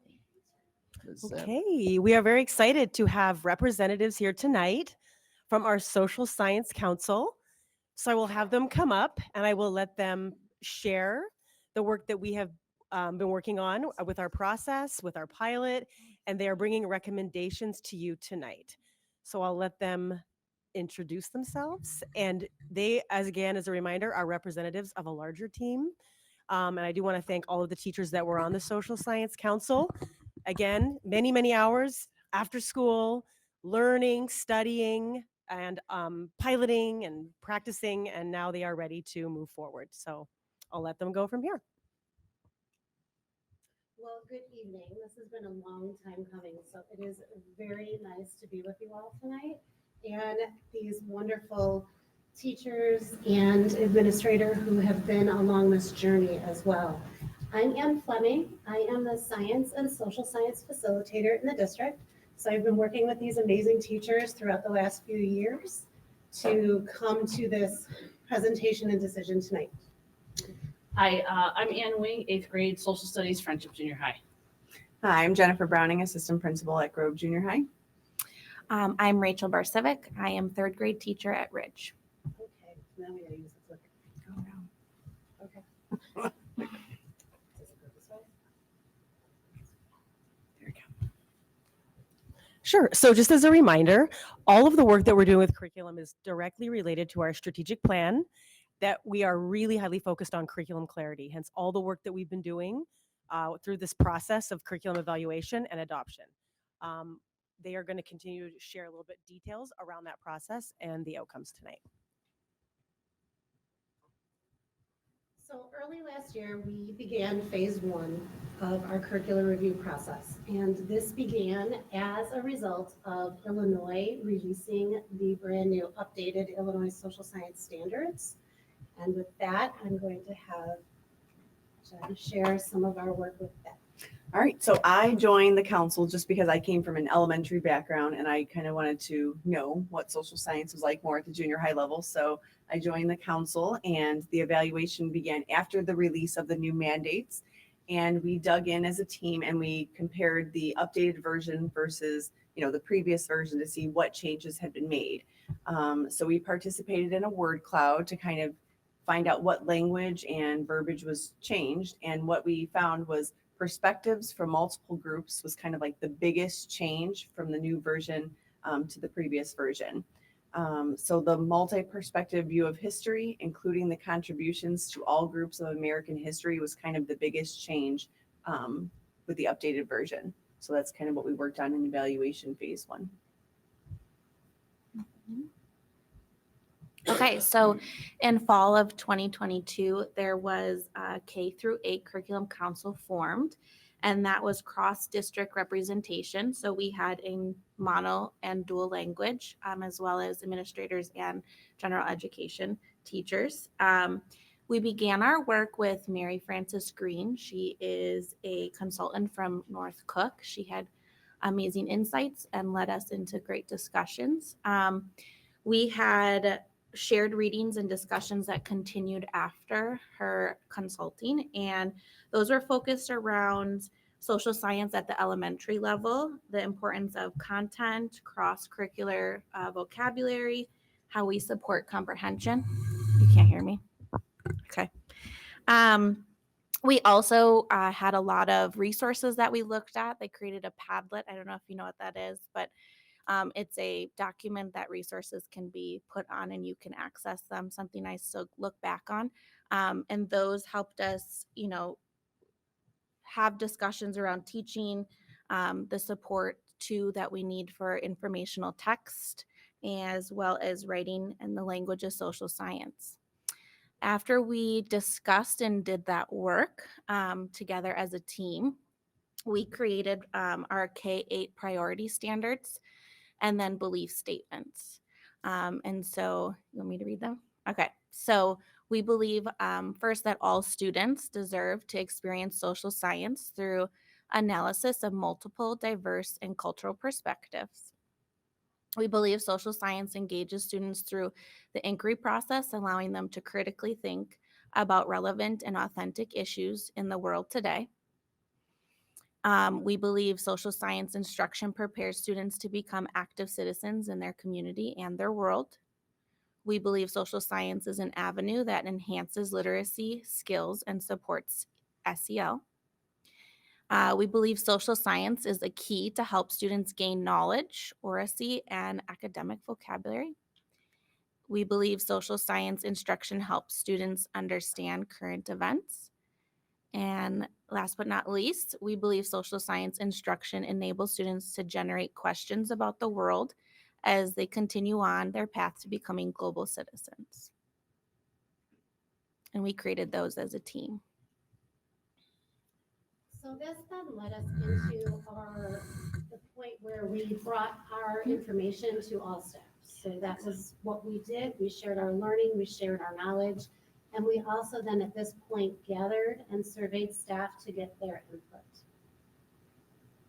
At that point, K-5 had decided to stick with their current program, which is through Inquired Ed. It is called Inquiry Journeys, but move over to their new updated version, which included these revisions to the standards and also many enhancements to their current resource. At that point, we got unanimous with junior high that they wanted to go into review and pilot. So this led us into our resource review, which was phase 2 of our curricular review process. We really wanted to take into consideration what we believe are the critical features of social science curriculum, which first and foremost, that they're standards aligned. They include and incorporate that high rigorous academic vocabulary that we know is necessary to help these students be successful as they leave us and move on into high school. We wanted to make sure that we had well laid out informational text because social science highly supports literacy across our content areas. And then of course, we wanted to make sure that we had solid ways to assess our students to see what they were learning and where we could provide those additional scaffolds and supports. Then with the new standards, we wanted to make sure that kids saw themselves in our social science curriculum, that they saw themselves as a part of our US history. And that was one of the biggest shifts to the new standards was that as we teach our students, we are showing them that it was not one group that founded and started all of these traditions and all of this history in America. America was really dependent on multiple groups contributing to our country. We did then engage in publisher presentations. Prior to bringing the publisher presentations to the team, myself, Mary Frances Green, who was our consultant, as well as members of the instruction team, went through 6 presentations from 6 different publishers. We brought the best of the best to the teachers using what we discovered as our beliefs or what we decided were our beliefs, as well as what was inquiry-based and standards-based, because with the inquiry is a huge part to the social science standards. We brought 3 of those to our teachers. The teachers then went through the presentations, and from that point, they narrowed it down to 2 resources that we would then engage in with a pilot at the junior high. Junior high at that time did not have a core curricular resource. So we did make the decision to start the pilot in spring of 2023. Normally, we wouldn't want to split a pilot over a summer, but we felt that urgency because we did need a resource in our junior high. Our pilot team was very diverse. Almost all of our junior high teachers were a part of the pilot. You could see the breakdown at each grade level. We had representation at all 3 junior highs. So as we came together, we had a collective voice and collective process. We evaluated the pilot materials based on how easy all of these materials now are platform-based. And some of the platforms can be a little bit more tricky to navigate and more difficult to navigate than others. So that was one of the things we wanted to take a look at. We didn't want to cause frustration. We wanted it to be something that was user-friendly. We definitely wanted to make sure we can linguistically and culturally support our students, that we have best practice, that they support best practices in instruction. They're standard-based, multi-perspective, all those pieces that really do build our belief statements. And out of the 2 pilots between SAVIS and HMH, and I'll show that data in a minute, HMH was the one that came to the top. And I'm going to let Anne talk to you about her experience with HMH.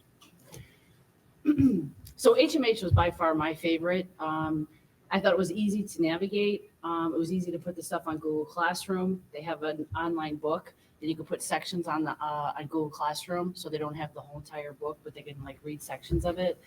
I have a lot of newcomers in my class because I co-teach with an ELL teacher. And so this has been extremely helpful because you can put them in like all kinds of different languages. So that has been really helpful with that class. With the online teacher and student, they also have textbooks, which is nice too, because sometimes it's too much too much on the computer. So it's nice to have that. They have actual tests that we can use, assessments, because we all been kind of know, we don't think we've had common assessments in a while. So this is kind of getting us back onto having common assessments across the district. They have a Spanish edition. There's court cases related to everything. It's really interactive. Online, standard-based. I mean, it hits pretty much everything that we would want. One of the cool features is the writable. So if you give the kids a question and they answer it, like they could use the AI technology to kind of help them, or it also lets us know if like things have been plagiarized, which is also very lovely. So social studies, like you can do virtual field trips with the kids. There's embedded videos with the History Channel to go along with everything. And then obviously the DBI is using primary sources and secondary sources. Like that's a big push in social studies. So it makes this makes it a lot easier for us. You have interactive photos, as you can see, like you show a picture and the kids can then play around, interactive timelines. And then a big issue, I think, in junior high in general is geography. Children have a hard time with geography. So there's a lot of geography involved with this, which I was super excited about.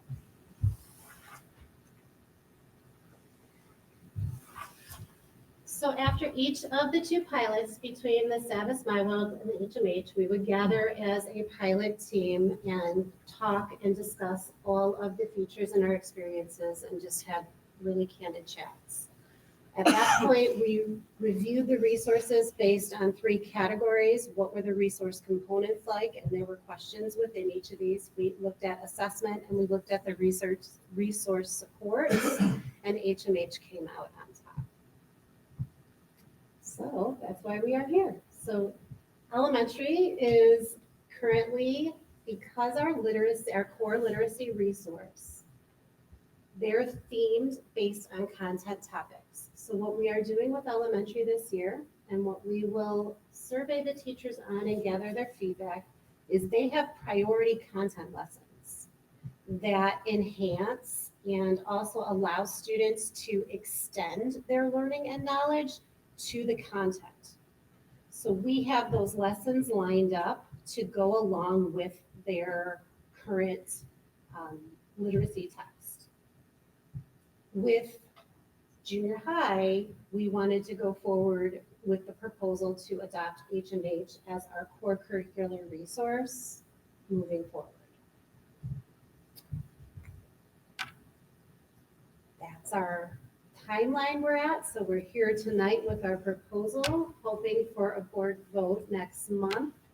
After that, then the hard work begins. We will develop our implementation team. The team then will be working, we will work throughout the spring. We will also start to sprinkle in some of the professional development, so it's not coming at us all at once at the start of a year, which can be a little exhausting. We will sprinkle in that, along with work with the teachers to develop those common standard-based assessments, as well as our curricular framework, so that next year we have a full implementation plan.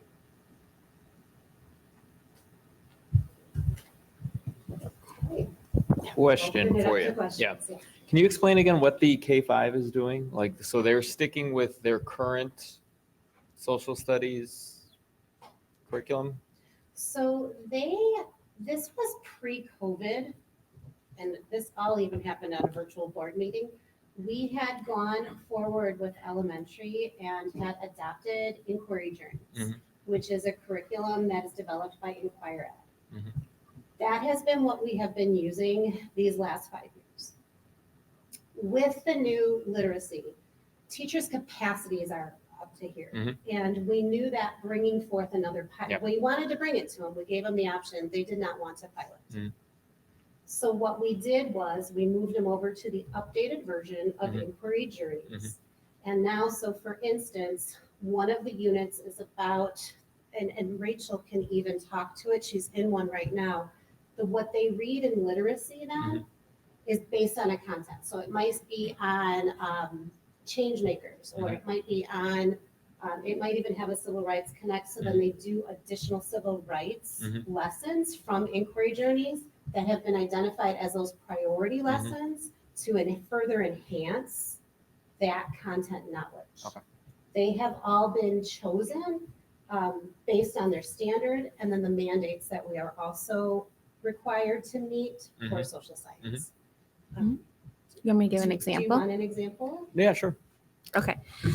So right now I'm doing a unit in HMH for reading. That's our new program. And it is about building community. The essential question is, how do people express their emotions and feelings through vocabulary and words? And so right now that's a 3-week program through Inquire Ed for building community. So we have 3 weeks of lessons that our team put together for the priority standards. It matches very well with HMH. Kids are learning what community is within social science, but then they're also getting these literary texts that are connecting community to that within more of just a different light. But they're building on each other very nicely. Kids are making connections. One example I can give you is that we learned a lot about what rural or suburban or urban areas are. And then we were reading books in our literacy, and the kids are like, that's a rural area. I wonder, what kind of house they live in, because I don't see any apartments. So the overlap of those things are meshing very well. Sure. Do we think over time, I understand the capacity piece with math and literacy being rolled out. Is the plan eventually that K-5 would all migrate over to HMH? Yeah. Is that the So or do we HMH always is keep it their separate? literacy. They use Reading for their literacy. They are using the Inquire Ed. I know there's so many platforms, right? They use Inquire Ed for their social science, and then they have another additional science resource as well on top of that. So they have 4 resources to navigate in their given day of planning. We will, and it is our intent, halfway through this year to gather teacher input on how they feel these integrated units are going. How do they feel these priority lessons are meeting the needs of the students, meeting the standards, meeting the need of this? We will survey them, and I will gather that feedback. I want to take a look at that and determine if they are happy with that, like what revisions might be. So we will definitely get their feedback as we move along to make sure that their voice is heard. Sure. How much does this cost? That's what I was going to suggest is we have a discussion 9.06. Can we have that discussion Sure. now? Yeah, it's the resolution is linked to the board agenda, so you can see what that cost looks like. If you want to pull it up. So if somebody can pull up 9.06 on the discussion items. So with this resource, we're looking at a 6-year contract, just like we did with our literacy. Brings the best value to the district. When you do the longer contract, they tend to provide you with a lot of discounts for the digital platforms for teachers and students that are updated annually. So you get refreshes every year. This whole resolution basically shares what the team just shared. The total cost for 6 years would be there at the bottom, which is $357,549. And you can see what it would look like if we did a 3-year bundle or a 1-year purchase. So I wrote here, annual value to the district is approximately $1,000 a year. Whereas if you go with the shorter contracts, you're just paying more per year. Knowing that when we do these, this is why we have taken our time to do the process very thoroughly, to review the standards. The standards have just been revised by the state. So we're feeling very confident this is something that we're going to stick with, because at least you want to give it a 3-year implementation plan so that teachers are really working through that process. So you're going to be looking at 3-4 years regardless. So usually those 6 years really makes the most sense.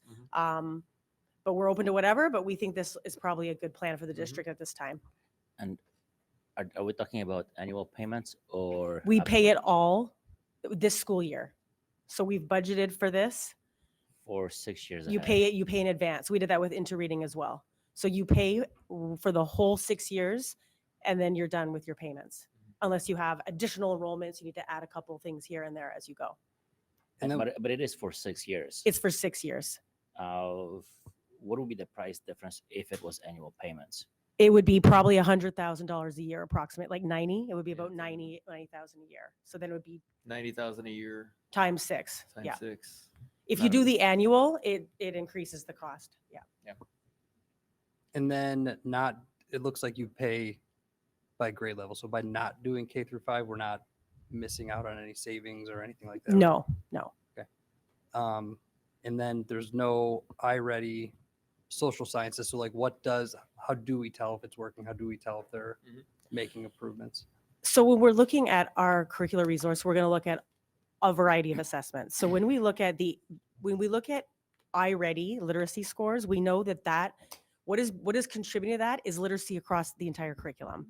Even when you look at our math scores, math has a heavy load of language as well. So when you look at iReady, we should be seeing increases in iReady as well with this higher quality resource, with the vocabulary that's integrated and the implementation that we have around instructional expectations for staff and with students is a lot of interdisciplinary strategies. They've already begun working on that with our ELA rollout, connecting with social science.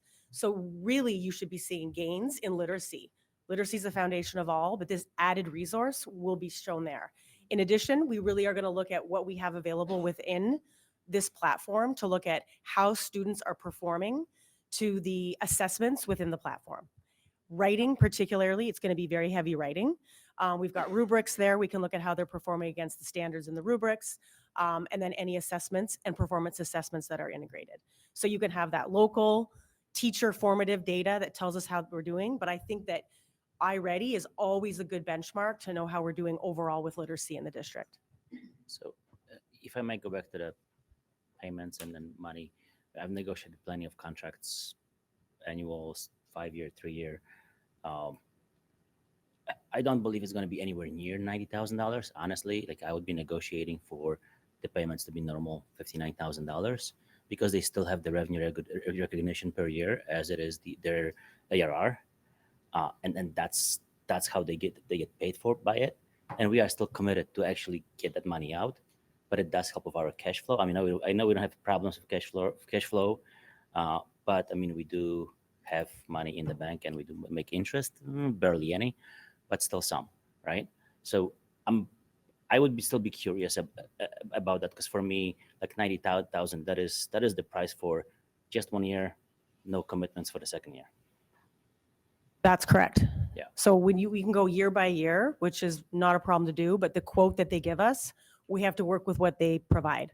I could discuss others. Oh, and again, it's including all this. It's the grades, it's the digital platforms. But every year it shifts and changes. So we're locked in with the 6-year, but when you go year by year, we just don't know what it's going to be. But it will be I'm approximately just saying about that. 6 years, but payments, annual payments, which is a standard in contracting, right? Because it's still a commitment of 6 years. I'm not sure. I mean, Ron, you can tell us if this makes sense for us at all to even negotiate that. Yeah. I'll also add just that this is how we've entered in it for our math as well as our literacy. So it helps us keep us on cycle as well. Because we don't, it's still it's the the same other ones cycle. are not annual payments. So what I'm saying is if we pay this up front now and 3 years from now, we're going to be re-looking at math and we are going to have to re-up math. So then we don't want to have that plus the annual payment for social science. Because we're paying for curriculum on an annual basis across different content areas, if that makes sense. But this is for 6 years, so why would we be like re-looking at it? No, we have a cycle for all our other content. So math, ELA, social science. Ideally, I would be fine with like everything being annual. That's just how my mind. But they hit at different years when we invest in the new resource. Yeah, that's why we have this. And this is schedule. a very standard pricing structure for curriculum resources. It's also the vendors. The vendors. It's like the vendor dictating. We can all. I mean, I'm sure they. I don't. I literally am in the middle of negotiating this like, educational platform as well, which is 3 times bigger, and it is annual payments. Yeah.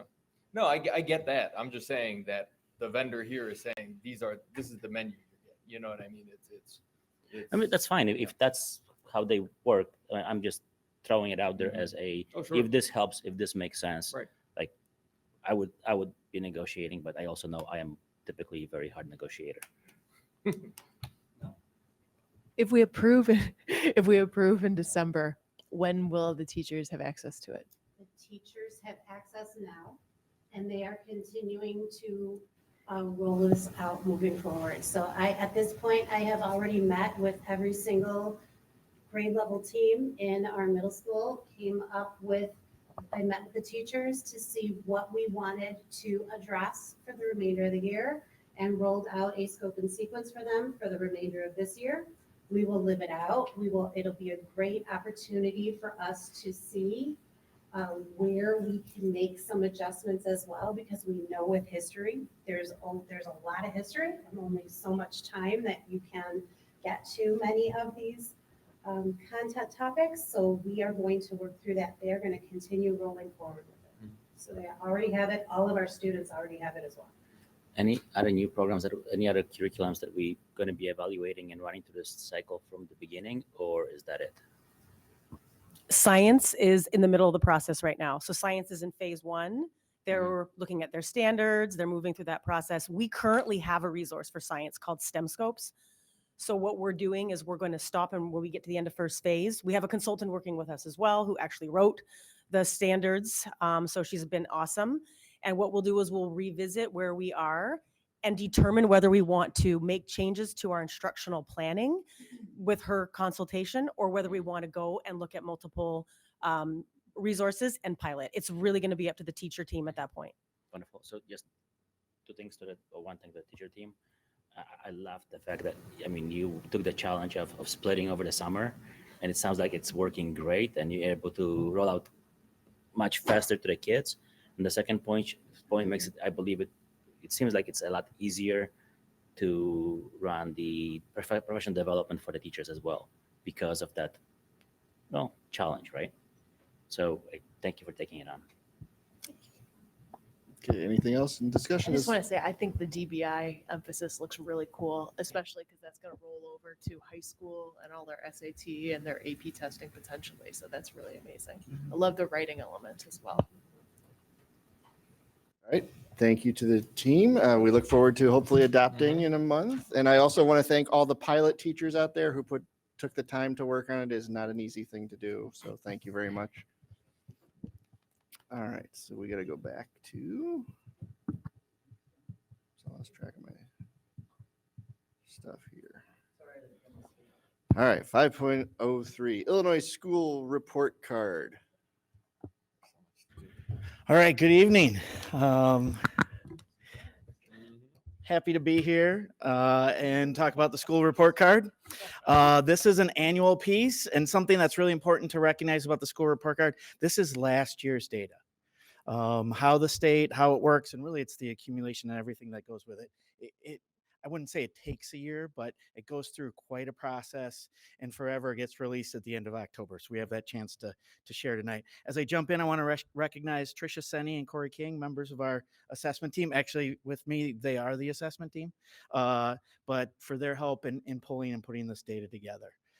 So, school report card. This is an annual thing. It's required by ISB, and really much of the information we'll share, the format, everything is connected to federal funding.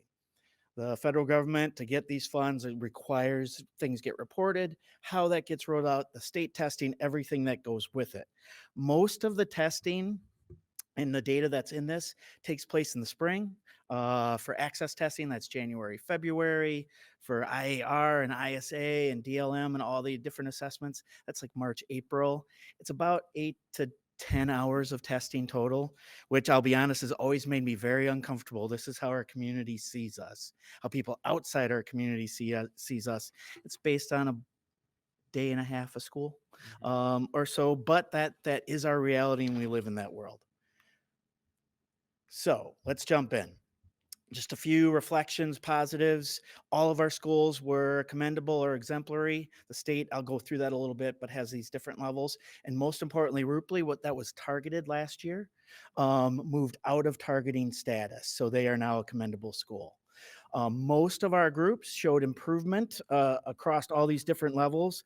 Actually, if I did the math right, in the school report card, we have close to 400 data points. We had about 70% make improvements over these last few years.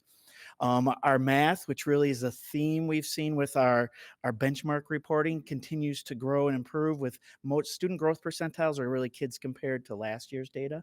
Almost all were over the 50th percentile. The state has said anything above the 40th is good, but once you get in the 50, you're above average in a sense when you're comparing.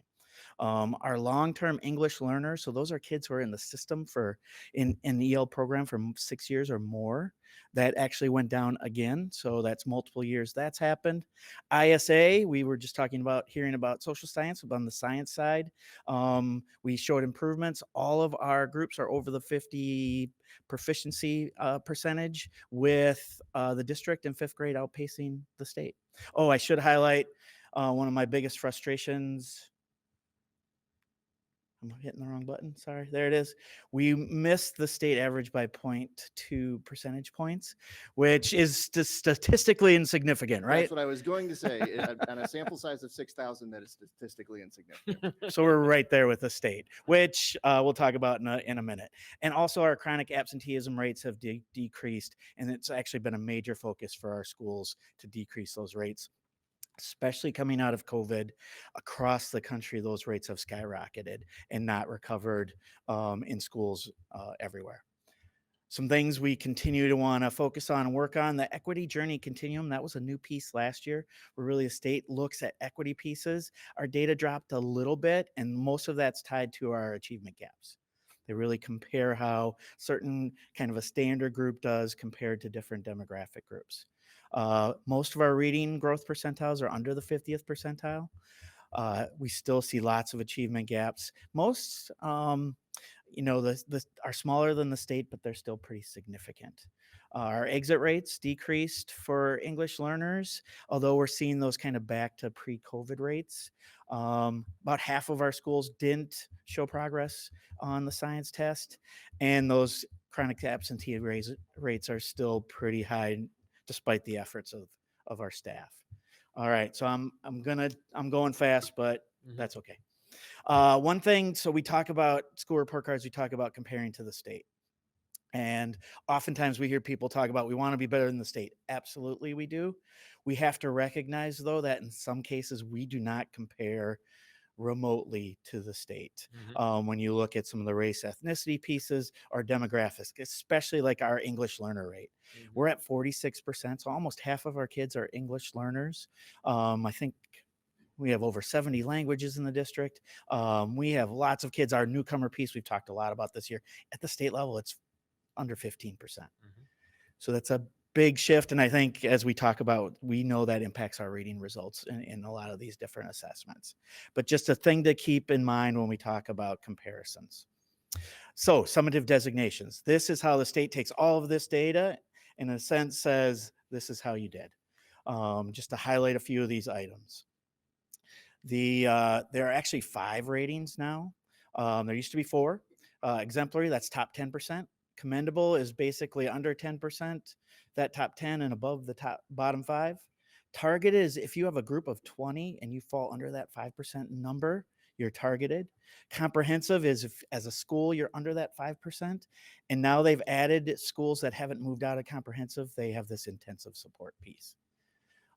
These are the items that they focus on over here, these different pieces, but I really like this piece. This is a new piece to the summative designation piece, really allows any community member to go in, look at the district, look at schools and say, how did they do? This is actually Salt Creek. Sarah's still here. I mean, Miss Rodriguez is still here. So, so Salt Creek got a score of 72.07. How that flies is you get scores for proficiency, you get scores for growth, which is the biggest impact. So while proficiency is important, it's the growth piece drives half of your results. You ELP to P, that's English learner progress to proficiency. Chronic absenteeism is another huge driver in these results at 20%. You can see where they're at. Science, 5%, and climate survey, 5%. All of these, the climate survey is the only one that's really just about participation. As long as the kids 95% take it, they go from there. Again, something new this year, here's that comprehensive target, 35.39. So that's that bottom 5% mark. If you have any group that, or as a school, you fall under that, you're targeted or comprehensive. To be exemplary, you have to be above 81.45 points. So they have a formula and a process. They go through it. Every year that changes. Depends on how schools do. You can move. For us, we've had 3 exemplary schools in 3 different schools. We've had targeted schools over the years. It's all been different schools. It all depends. And then what's important, it depends especially on this, that as a school, depending on how many groups you have that potentially go into the formula. So for our junior highs, they have 8 groups that they could be, if they have 20 or more kids, that formula works for them each and every year. Some of our schools have 2, some have 6, some have 4, 20 kids. If you don't hit that mark, the reality is you could move into targeted status, which has impacted us as a district. We haven't had anyone close to the comprehensive piece. But these are our schools. You can see Forest View was exemplary. Every other school was commendable. This is based on just for the elementary, 3rd, 4th, and 5th, correct? 3rd, great. Thank you for bringing it up. Yes, this is 3rd through 5th for elementary, 6th through 8th for junior high. One thing I have to remind myself, every year we're turning over a third of the kids who are being included in these test scores just by kids moving out from one grade level to the next. Attendance Attendance. is school-wide or just grades 3, 4, 5? Attendance is school-wide. Yes. So so test scores and 5 essentials is only 3, 4, 5 as well. It's actually 4th through 8th. Or 4, 5. So each criteria has a different subset within an elementary setting. So just important. So we talk about ELP to P, that exit rate for access, that's K to 8. So each group is impacted in different kinds of ways, but great question.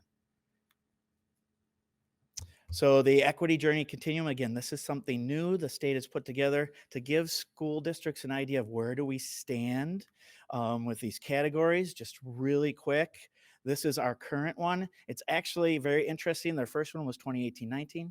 Now, not last year, but 2 years ago. So I think in their process of collecting the data and reporting it out, they're a couple years behind. You can see our lowest performing area is student learning, and that's really tied to those gaps. That when you have gaps, no matter it's a big group, small group, that is going to have a direct impact on that piece. You also have learning conditions and then elevating educators. Key piece there, they actually compare how do your teachers, administrators, staff compare demographically to your population. We actually do pretty well there. All right, IR, assessment of readiness. This is math.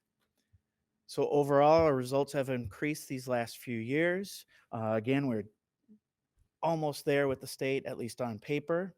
Growing nicely, and really the work, I have in my notes, and I've already lost track of them. Just the reality of the teaching and learning that's occurring in our schools. This is a great example of that impact over time on a sort of one-time assessment that our kids have continued to do pretty well on over these last few years. Basically, this shows 3 years. The green is District 59. We're kind of using that pattern. The pinkish is ISBE. So you can see on this category, I believe if I can get there, sorry. Comparing to the state, we outperformed the state in 2 of the 6 categories on the grade level side, and all of them, except for I think 3rd grade, showed improvement. Are those grade comparison rolling or are they static? They roll up. They roll up each year. Yes. So last year our 4th graders were 3rd graders. So when you look at 3rd grade, last year was 32.3. This year it's as 4th graders 31.6. So we lost a little ground there, but yes, it moves each year. And actually this slide outlines that piece.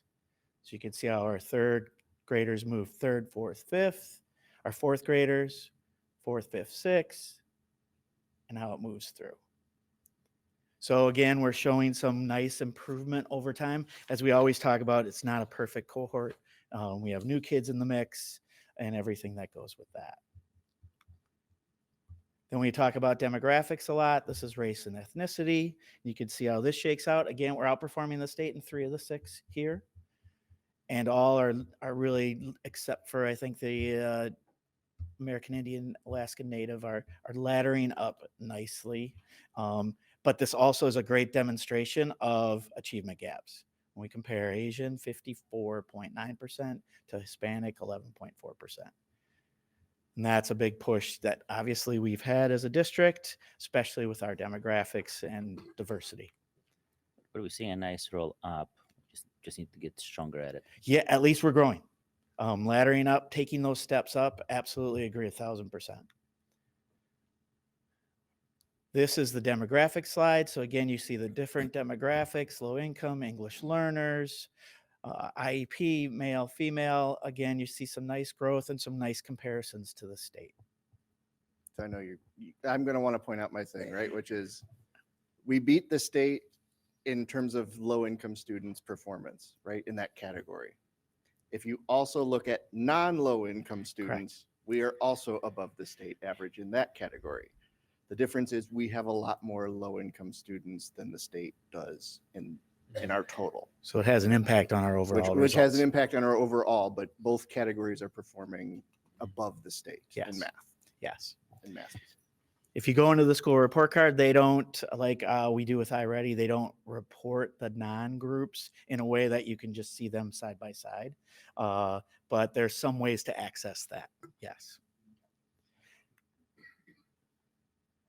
Too fast, too slow? Jump in when you can. All right, let's talk reading IAR proficiency.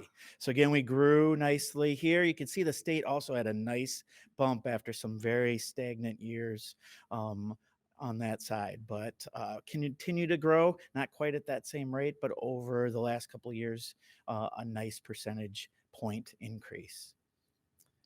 When you look at the overall, the grade level piece, this is that piece where, as you know, we're focused on reading, and that's really, as we're moving into our 3-year plan, a piece we'll continue to focus on and prioritize. Our groups are moving up nicely, but still not there when we start to compare to where the state is at. As I said earlier, it's a direct impact of second language learners. If you can imagine, if any student outside of a first year in US has to take the reading test in English, no matter what language they speak or what their status is, which is kind of tough on kids. Reality, but we're seeing nice growth. Same here. This is that cohort group. This laddering up nicely across those different grade levels, climbing into the 30% proficiency piece. I know sometimes we get questions of How can 35% proficiency be good? This test, the state superintendent did a webinar on these recently, the scores for the state, and talked about that Illinois has the 4th highest standards for this type of test in the nation. So we have very high standards to be proficient. We have a 5-level standard piece. A lot of states have 4. Or if you have a 5 level, you can be a 3, 4, or 5 and be proficient, or a 4 or a 5. So it's hard to get there. There are a lot of magnet schools that score in the 80s and 90s. Most school districts and schools in Illinois score in the 40s and 50s as high performers. If you're in the 60s, you're a very, very high performing school district or school. So race and ethnicity. Again, you can see those achievement gaps that start to jump out. But again, our groups ladder up pretty nicely. And then again with our demographics. While we didn't see as much in iReady this past year, you could see that male, female, when it comes to reading, we've got a bit of a separation there between females and males. All right, student growth percentiles. So this basically is something the state came up with to be able to compare kids. If I tested at a 50 last year, they're going to compare me. How did I do compared to the other kids who scored a 50? And then kids get results, the schools get result, grade levels get a result, and the district does. So we're really comparing kids who scored similarly in the past and how they do moving forward. So in math, we had some nice growth. We're above that 50th percentile. Compared to the state, you could see how that flows across. They don't report this by grade level, how that flows across our different race and ethnicity groups. All are above the 50s, with Asian in the 60s and white approaching that upper level. You see some bump up and down. A lot of that's driven by kids. 3rd graders doesn't count because they haven't tested yet. And of course, we lose 8th graders from year to year. And then this is the demographic piece. So here where you can see we start to outperform the state, I believe in every single category. And then this covers most of our kids one way or the other. When we talk reading, not as much growth. We're under that 50th percentile, as I said, but we did grow as a group. You can see how this flows across race and ethnicity.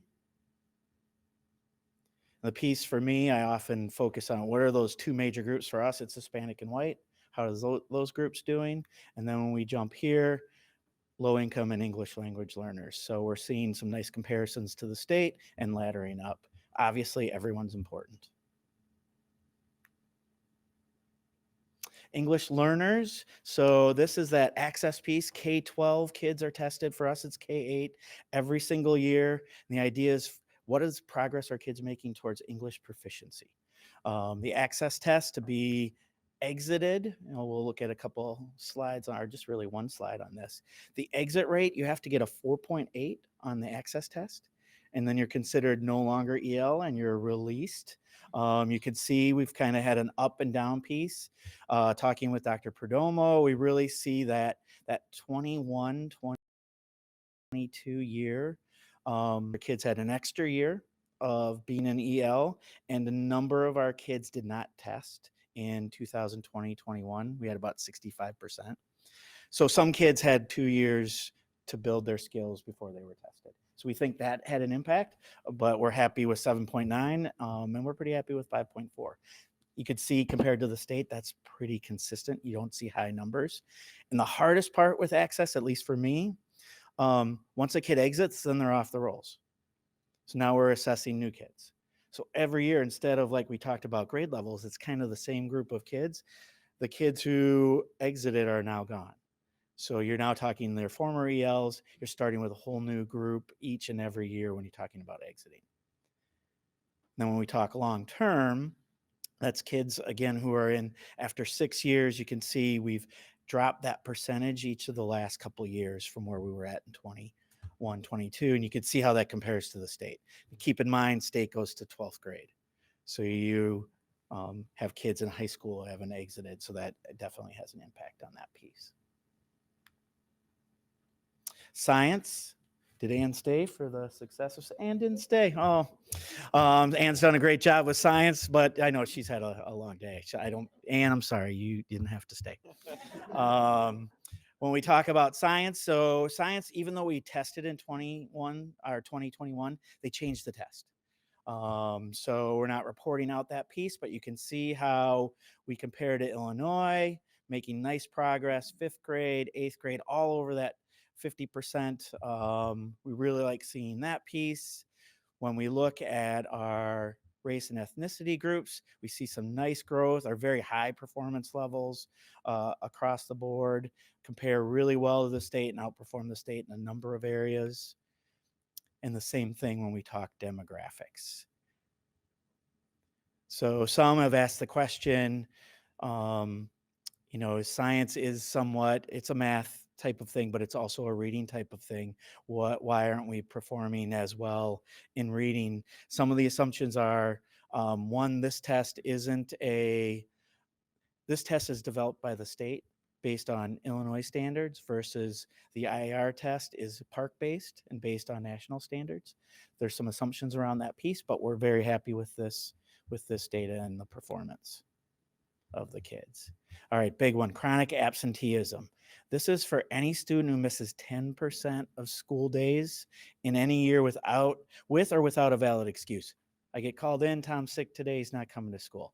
No one calls me in. They can't figure out where I'm at. I'm unexcused and I'm excused. It adds up to about 18 days. When you think about it over the course of the year, that's a lot of days to miss. It's probably once every 2 weeks. Can I ask, what about like half day for a doctor's appointment or leaving earlier? Yeah, so there's a formula, I believe, and don't quote me on this, that if you miss a certain amount of time, it counts as a half day or it could be a full day. I see Dr. Bresnahan probably has a better understanding than I do.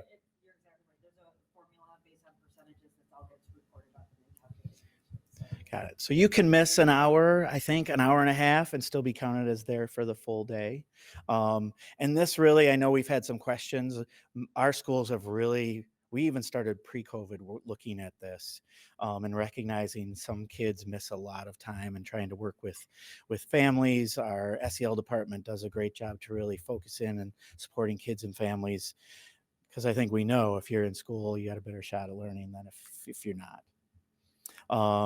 So these results, you can kind of see, I decided to share 18-19 to just get away completely back before COVID, because in 1920, we were remote for half a year, based our 3 months. If you checked in, you were present in that time, if you recall, if you lived through that with your kids or were a teacher. So you can see in 2021, we were also remote for about half the year for a majority of our kids. So that looked a little different, but you can see where we're at, and those percentages, are quite high. 25% of the kids being chronically absent across our schools. So it's an area of focus, something we're working to drop. You can see some big ranges here from kindergarten at over 40% last year to about 7 fifth graders, about 17%. So you see it kind of slides down and then climbs back up as kids move into junior high.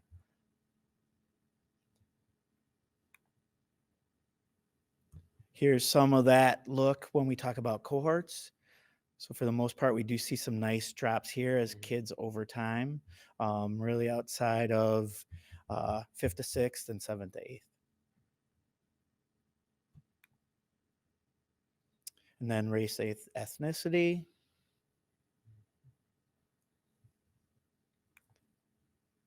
Demographics.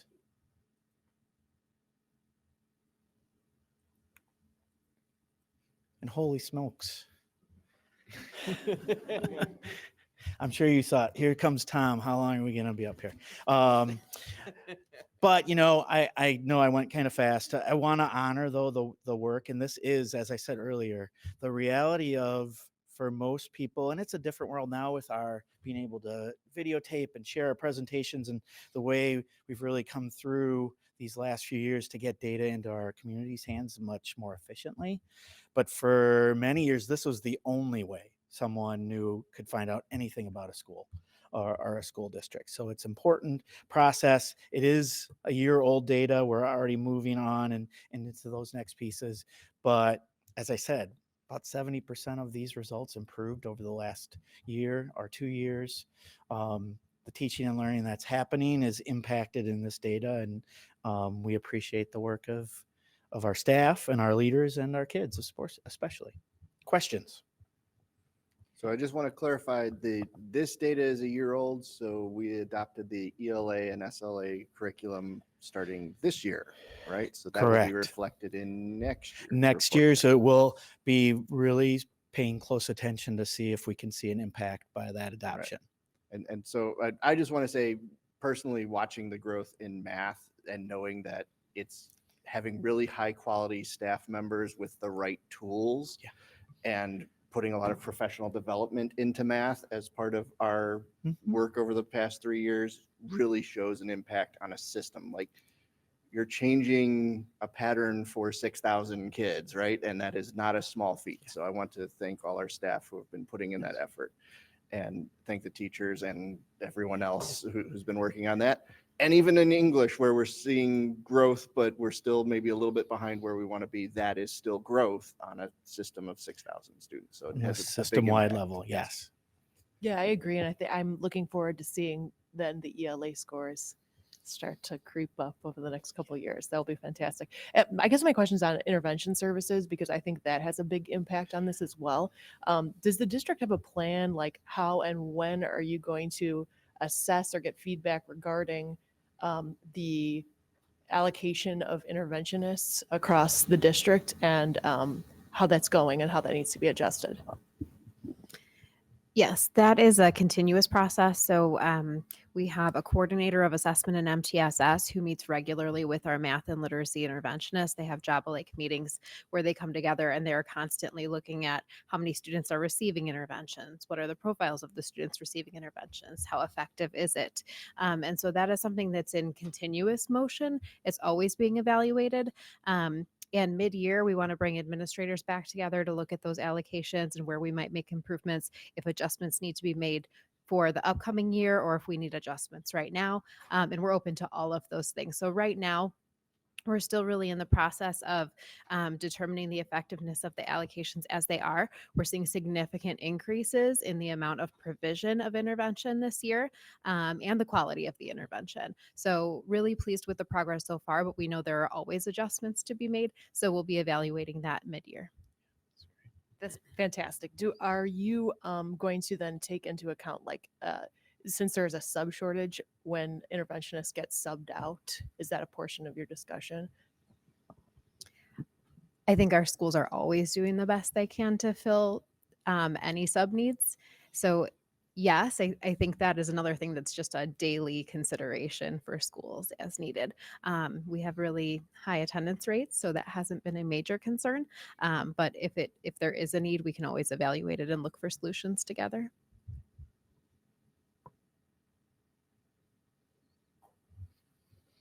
All right. Anything else? Outstanding. Thank you you. very much.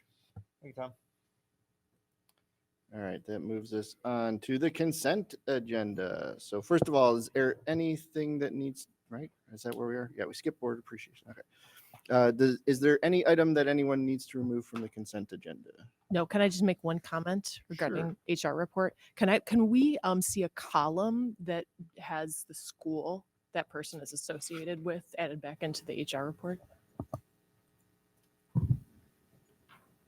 Yes, absolutely.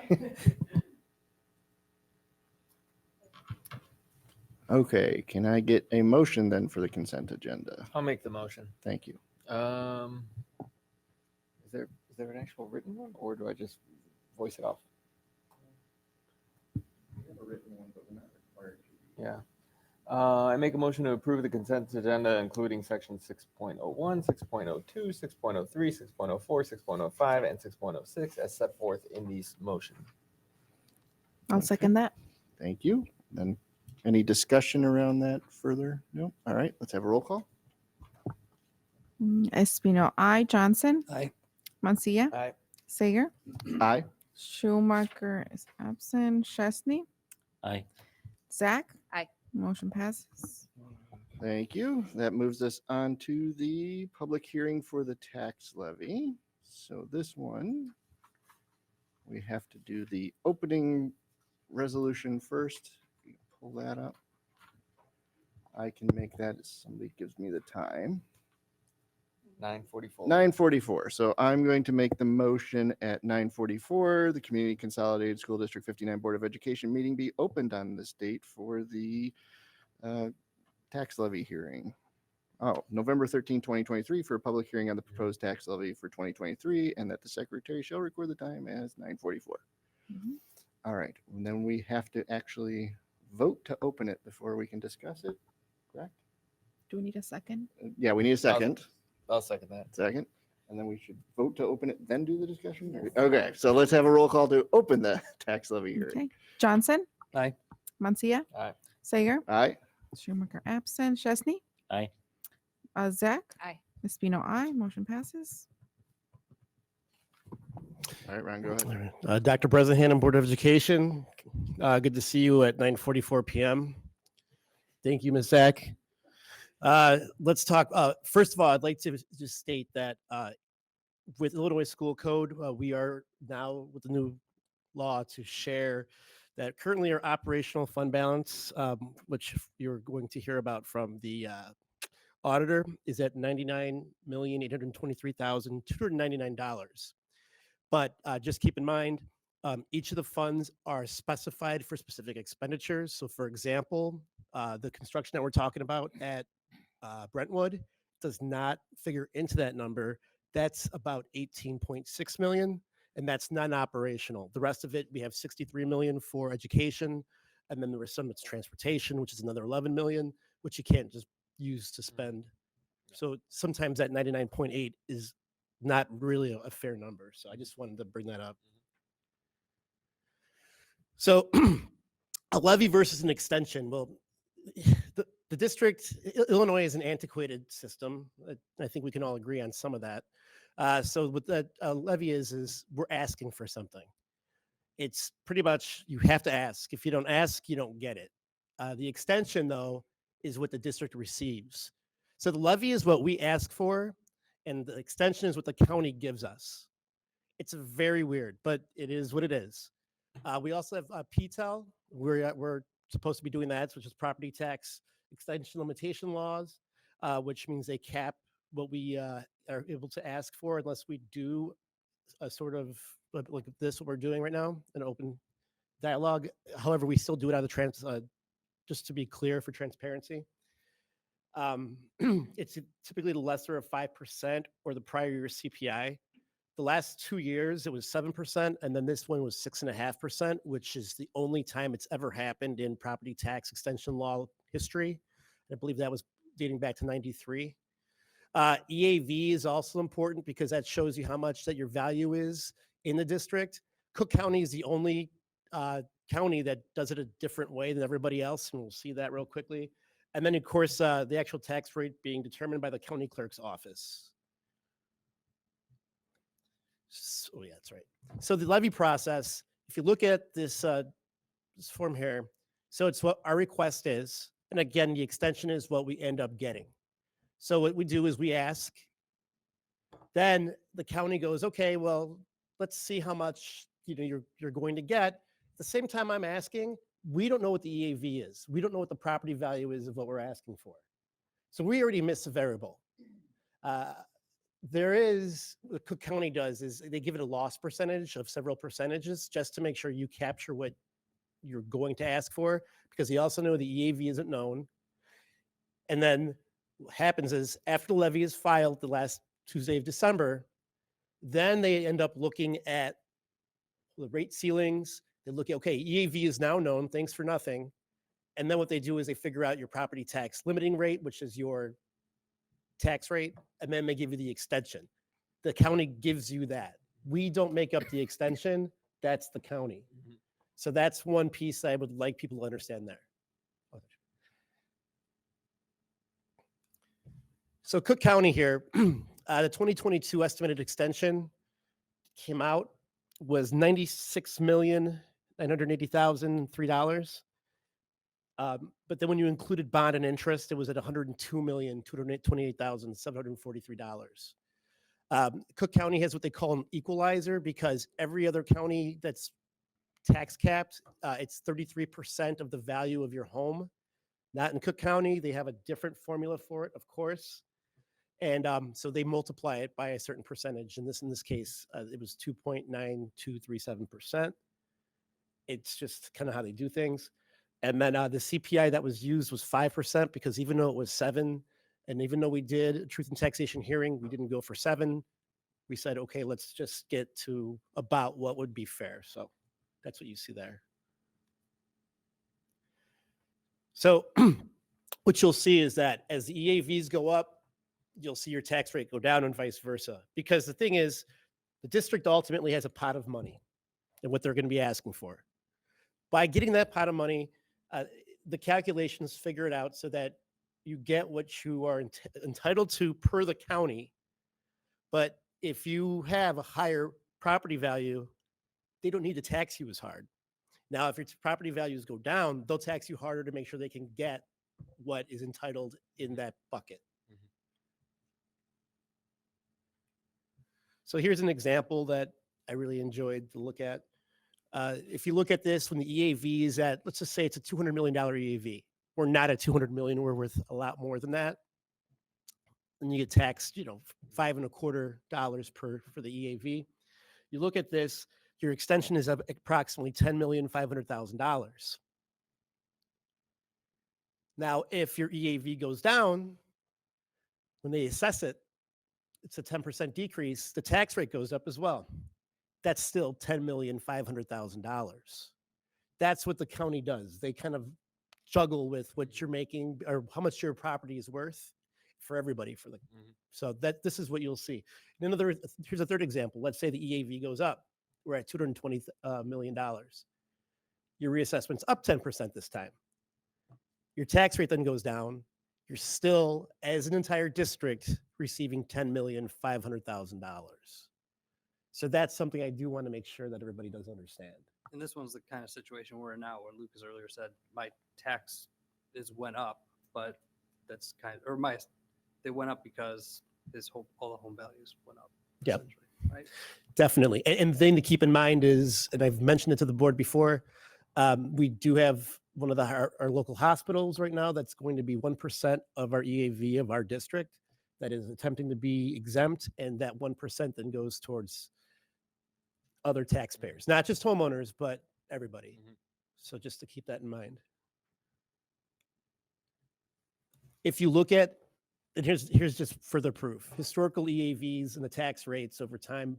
Back in 2013, our tax rate at District 59 was $3.18, give or take. We are at currently $2.64. It has to do with the property value. As you see property value increase, you'll see the tax rate decrease and vice versa. Just so you know, the report for the tax levy for last year was approximately, for our district, and if this puts you in perspective, it was approximately $3.7 billion. So that's also something I think is interesting for you to know. Commercial and industrial versus residential. District 59 is an anomaly, essentially.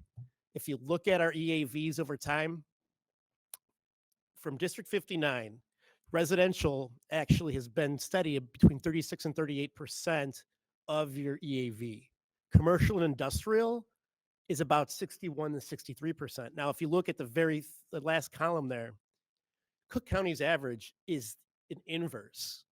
The residential's average is 64.2% of tax dollars come from residential. And then their commercial industrial only 35.5%. But here in Cook County, with the industrial park especially, it flips. So that's why you see such a lower tax rate for residential home buyers. And I think that's a celebration. So if you look at our tax rate and you compare it to everybody else, and this is the newest numbers that we could get from everybody because coming in, as we're trying to get this presentation together, we're pretty good. If you want to live in District 59, you're going to be paying about $2.85 for your tax rate. If you want to live in Wheeling, you're going to pay about $4.79 for your tax rate.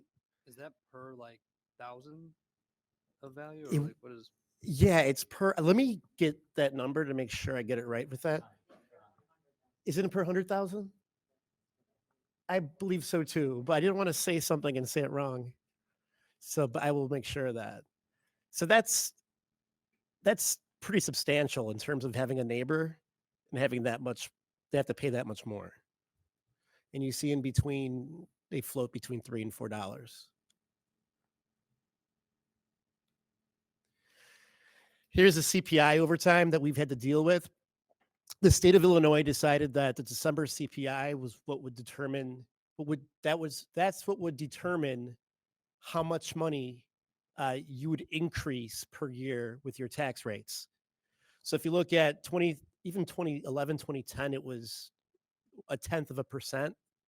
And you saw traditionally it was at 1.5, 0.8, 0.7.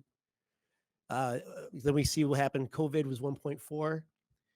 After that happened, we hit 7% and then 6.5%, which was a major spike.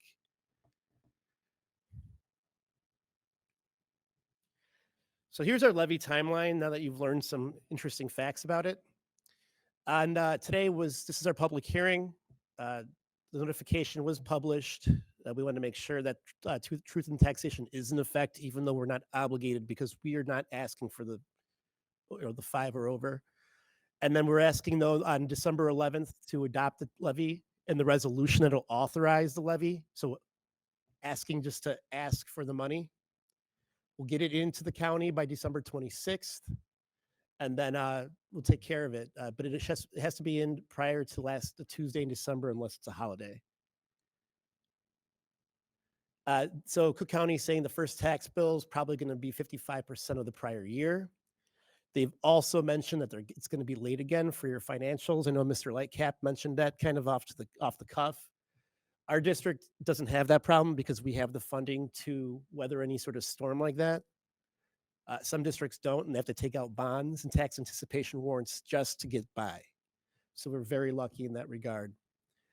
Cook County will then assign the remaining levy to their final bill. The concern, there's high inflation, but it's going, from what we understand, it's going to be less than the 7 and 6.5% from what we're hearing. Labor shortages are also difficult to handle. Due to labor shortages, people are making more money because they're holding out for more. So that's why you see, and I know Mr. Vittori can speak to the teachers looking at different positions. Our bus drivers, I can't tell you how many of them have gone from other places to our company because of the dollars that are being offered. It's definitely, it's their market. So that's something for us to keep in mind. And then a strong fiscal performance is partially due to savings tied to school closings during COVID. I can't stress this enough for us. And I'm calling it now, and this is my warning to the board. Currently, right now in our 60 fund, we have $18.6 million. 60 is our construction fund. It's our upkeep.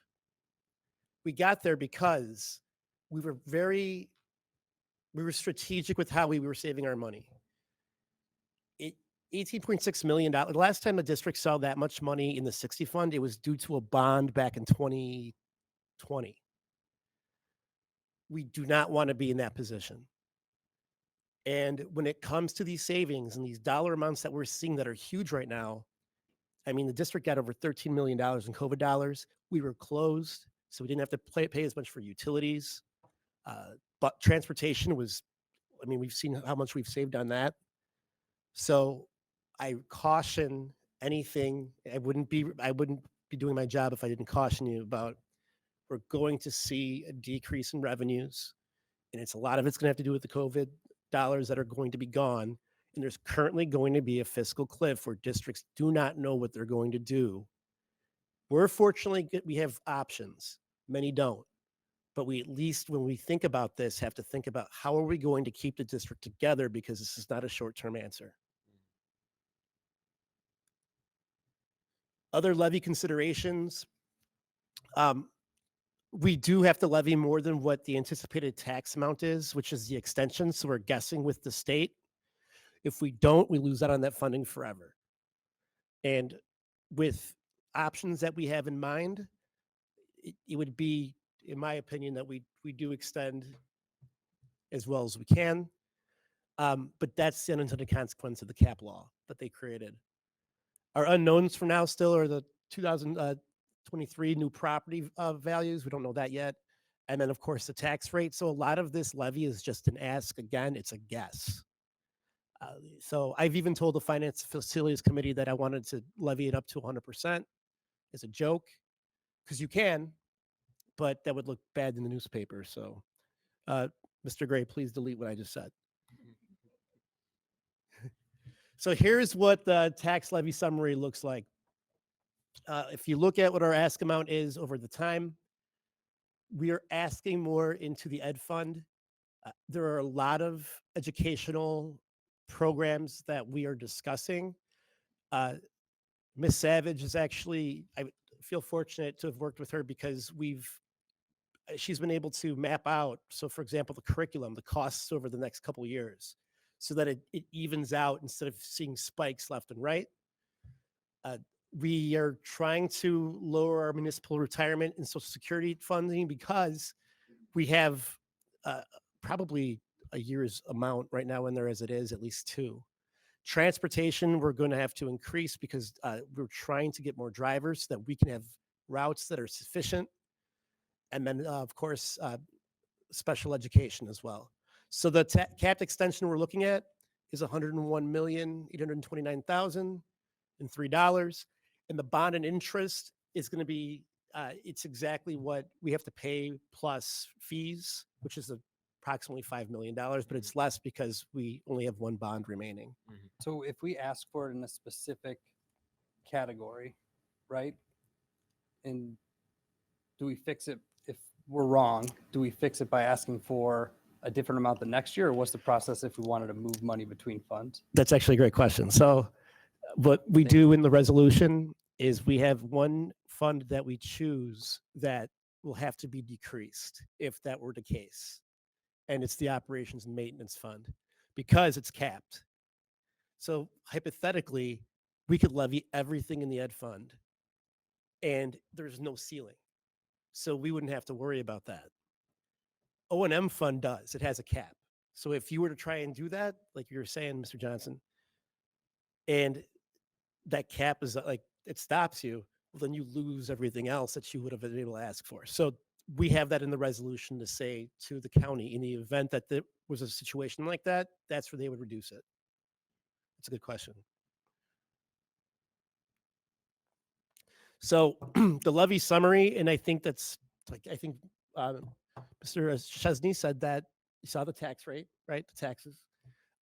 We're estimating EAV to be probably give or take a 30% change due to inflation and reassessments.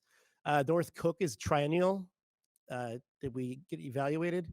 And if you've seen some of the home values over the last year or two, they have gone up. And so the Fed has tried to cut down on that by increasing interest rates. If you've seen how much higher it is just to borrow money. CPI, we're saying it's going to be the 5%, even though I think it's going to cover it. So the EAV could be upwards of $4.8 billion. The levy is 5% more than the prior year's extension. It ends up being 4.9998. We'll say 5. And including that, including the debt service costs, the levy is going to be about 4.5% more than prior year. It's just that you don't, with the levy, you don't, or with the bonds, you don't levy for them because you can't just say, hey, I'm not going to pay that.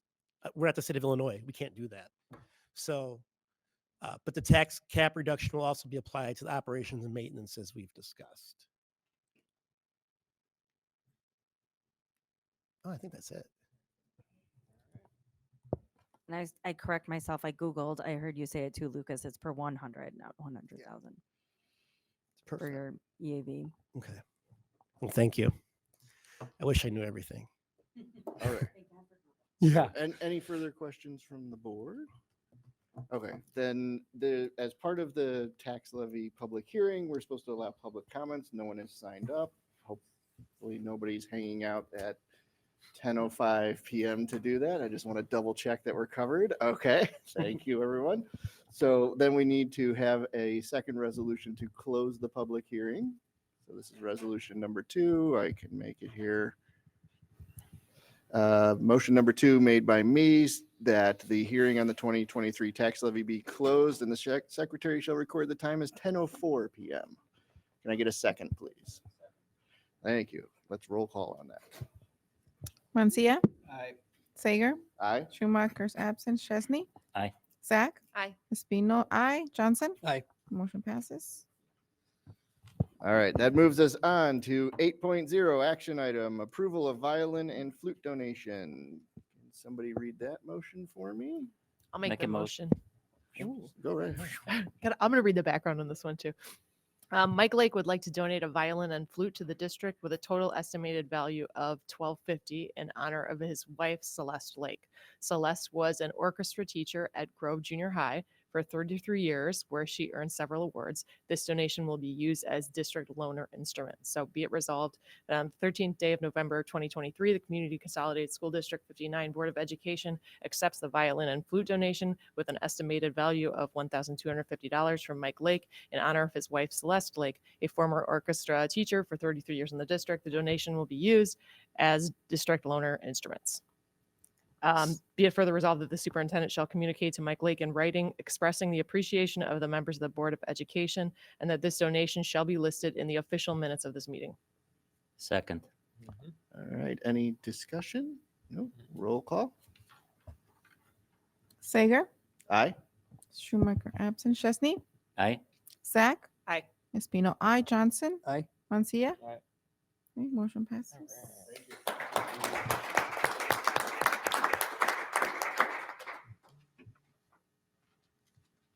Okay, 9.0 discussion items. So all the fee stuff and paper is what's left, I believe.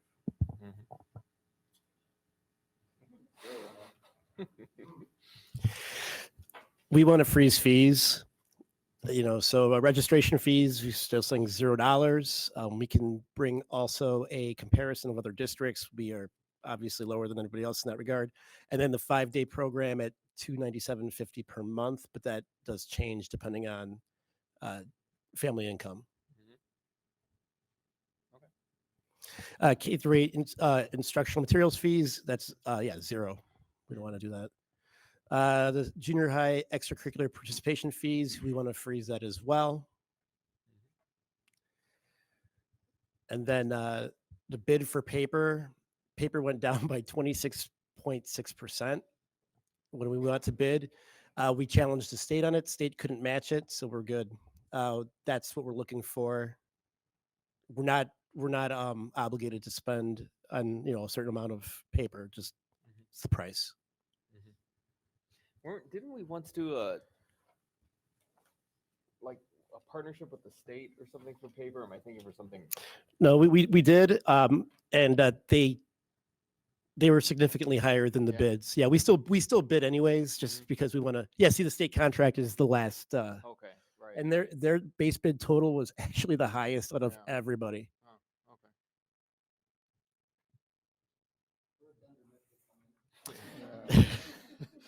I think they're bankrupt, but thank you. Okay, any further discussion on those items? If not, we've got, oh, hold on.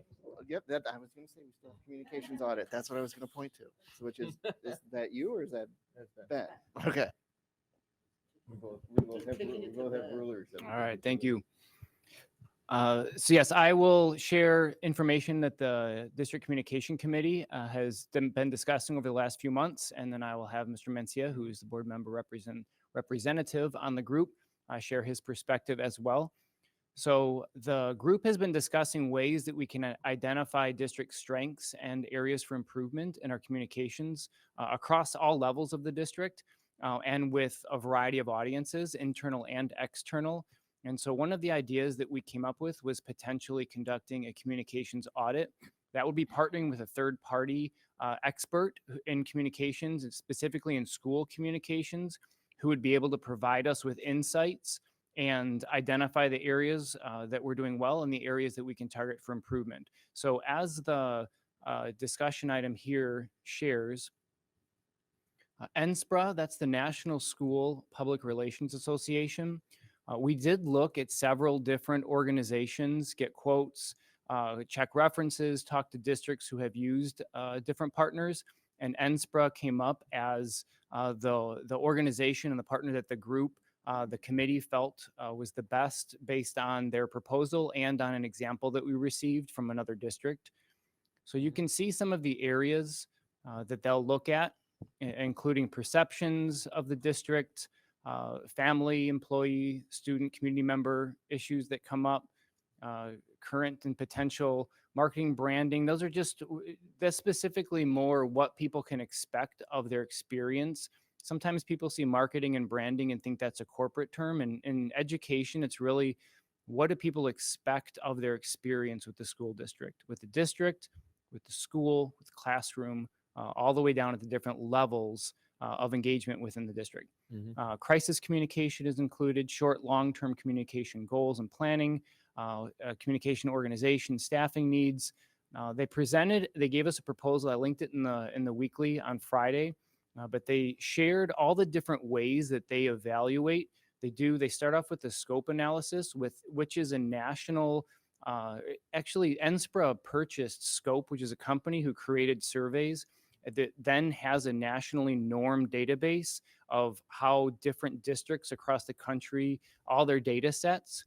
So they're able to take this, administer this survey, and then compare it nationally to how that data ranks or what it looks at from other districts.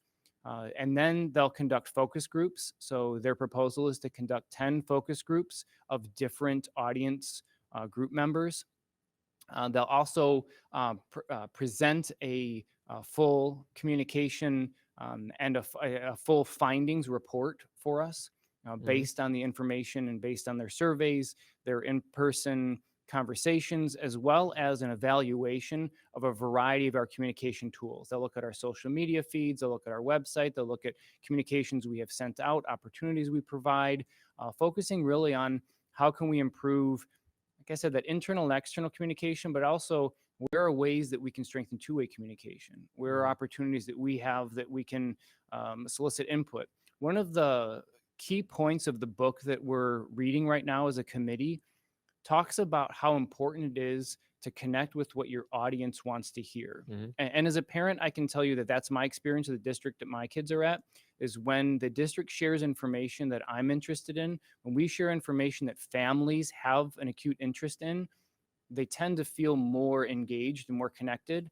When they feel like we're trying to tell them things that we just want them to hear and that we're not connecting and it doesn't resonate necessarily with them, they tend to push away farther. So even though we, I think, intuitively feel like if we can just share it more often and more of it, sometimes the unintended consequence of that is you push the audience further away and they're less likely to open your email or they're less likely to engage with you.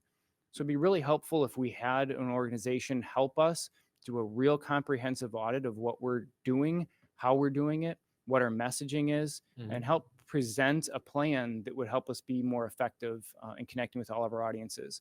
So I share the price up here is $23,175 for the audit.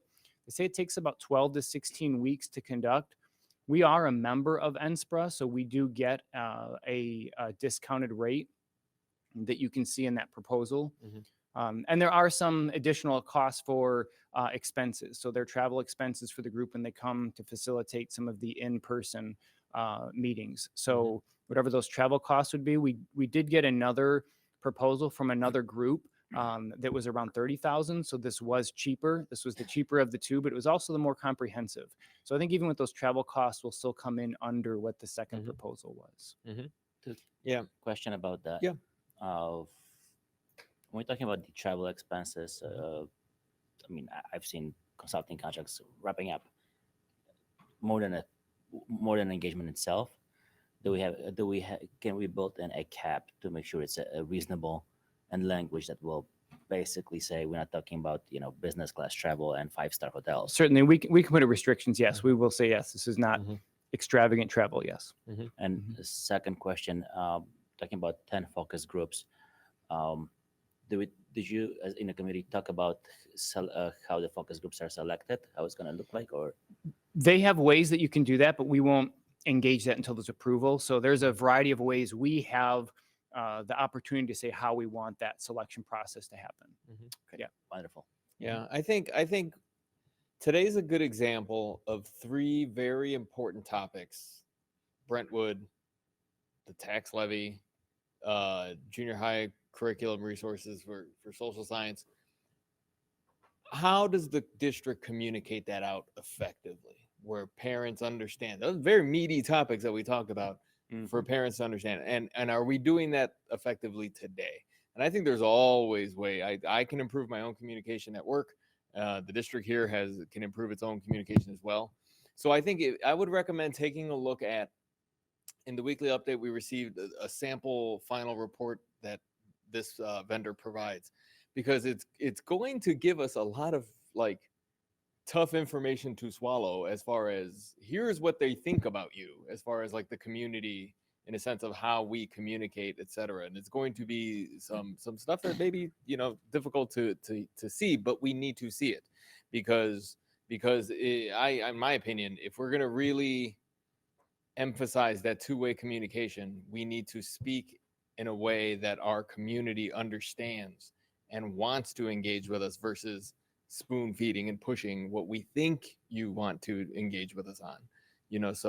But no, I think the key findings in that report, the sample report, I think are eye-opening, in addition to benchmarking data where they can show us, here's how we were rated in the community as far as our communication compared to their other participants that they're able to benchmark us on, so we can kind of see that.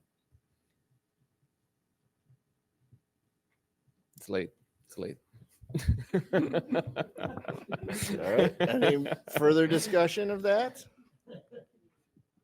I also really liked that report from Deerfield. I guess my question is what for 25K, do you get additional coaching and stuff? I know they give you feedback, this is what you could be doing better, but is that does that accrue additional costs to get sort of I don't know, feedback is great, but yeah, let me add on top of that, because this is actually something I was going to bring up tomorrow, because we have a communication committee tomorrow, is that what is going to be the plan from the district side as to how we take what is in this report and not just read it, share it amongst the board, and then kind of just file it away in the dresser, but actually take actionable steps based on what's there. So we do improve, et cetera, versus just getting a survey. I think the board committee and that will be a function of that, and how we take that back to our team, to this table, to the committee. It is part of our strategic plan as well. So I think putting some actionable pieces to it is going to be, we wouldn't do it if we weren't if we weren't looking for ways to improve. Because we say the word communication a lot, but we don't necessarily talk specifically about what that means. Or we very easily blame communication when we feel people don't engage. And it may be some other things. So I think this will be helpful in directing us towards where to put our energies and efforts. Okay, so communication committee will report back to us on that. All right. Okay, that brings us to, where are we at? 10.0, reports of the Board of Education. Let's try and keep it brief, folks. Anything to report? Very quick. I have I dressed up as the mascot at Juliet Low, and that is the highlight of my tenure here on the on the board. Yeah, it was a sweaty experience, but it was fun. Loved it. It was the iReady mascot, Flory, I think his name was, but the math mascot. Yeah, I'm sure kids loved you for it. It was good. It was a good experience. Mine's not that fun. No, I continued my tour of the district with a school tour of Ridge. So I want to thank everyone for being there, including Mrs. Shavebaker and Mr. Ludoff who was there. It was fantastic. I got to go on a good day. I got to be the mystery reader for Mrs. Crone's kindergarten class, and I got to watch the kindergartners get their 5th grade buddies. So that was really cute. And just it was like so loud in the room, and everyone was reading to each other, and it was just a wonderful example watching our kids interact. And I left the room and I was like, I feel like I got joy injected into my body. It was wonderful. So I want to thank everyone there, and stay tuned for the next stop on my tour. Anybody else? Yeah. I can go real quick. So since our last meeting, I've been to Low, Brentwood, and Devonshire as visits, and again got to see some wonderful activities as I went around. I also attended an online discussion with EdRed and Representative Crespo about new arrival funding potentially from the state. I know Mr. O'Connor, I think, was on that meeting as well. Basically nothing in the veto session probably, but they're looking at it, sort of thing.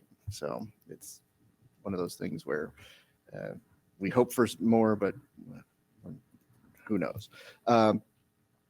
I also attended the NSSEO facilities meeting. Has developed a 10-year plan where they're planning a 10-year maintenance plan similar to the one we have as well. And then rest I can just add as a list. I don't need to go into more detail.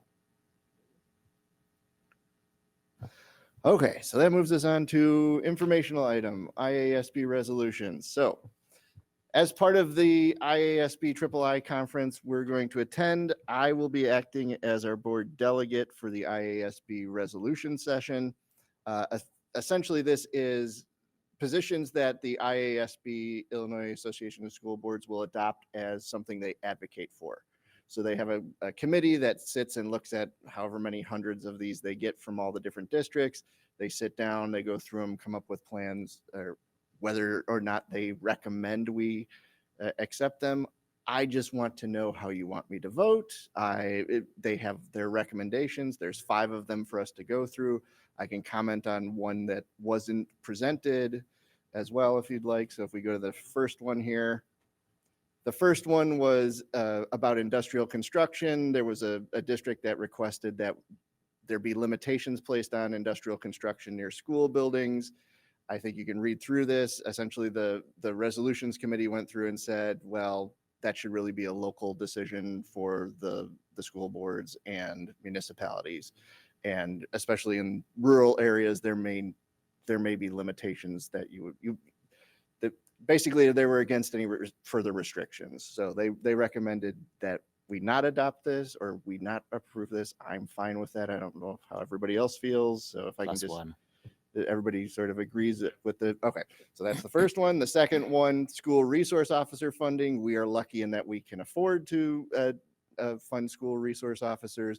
There are rural districts that don't have quite the base of funding that we do. So the resolutions committee said they do recommend that the IASB advocate for state funding on SROs. And I'm seeing a bunch of heads nod. Okay, so far we all agree.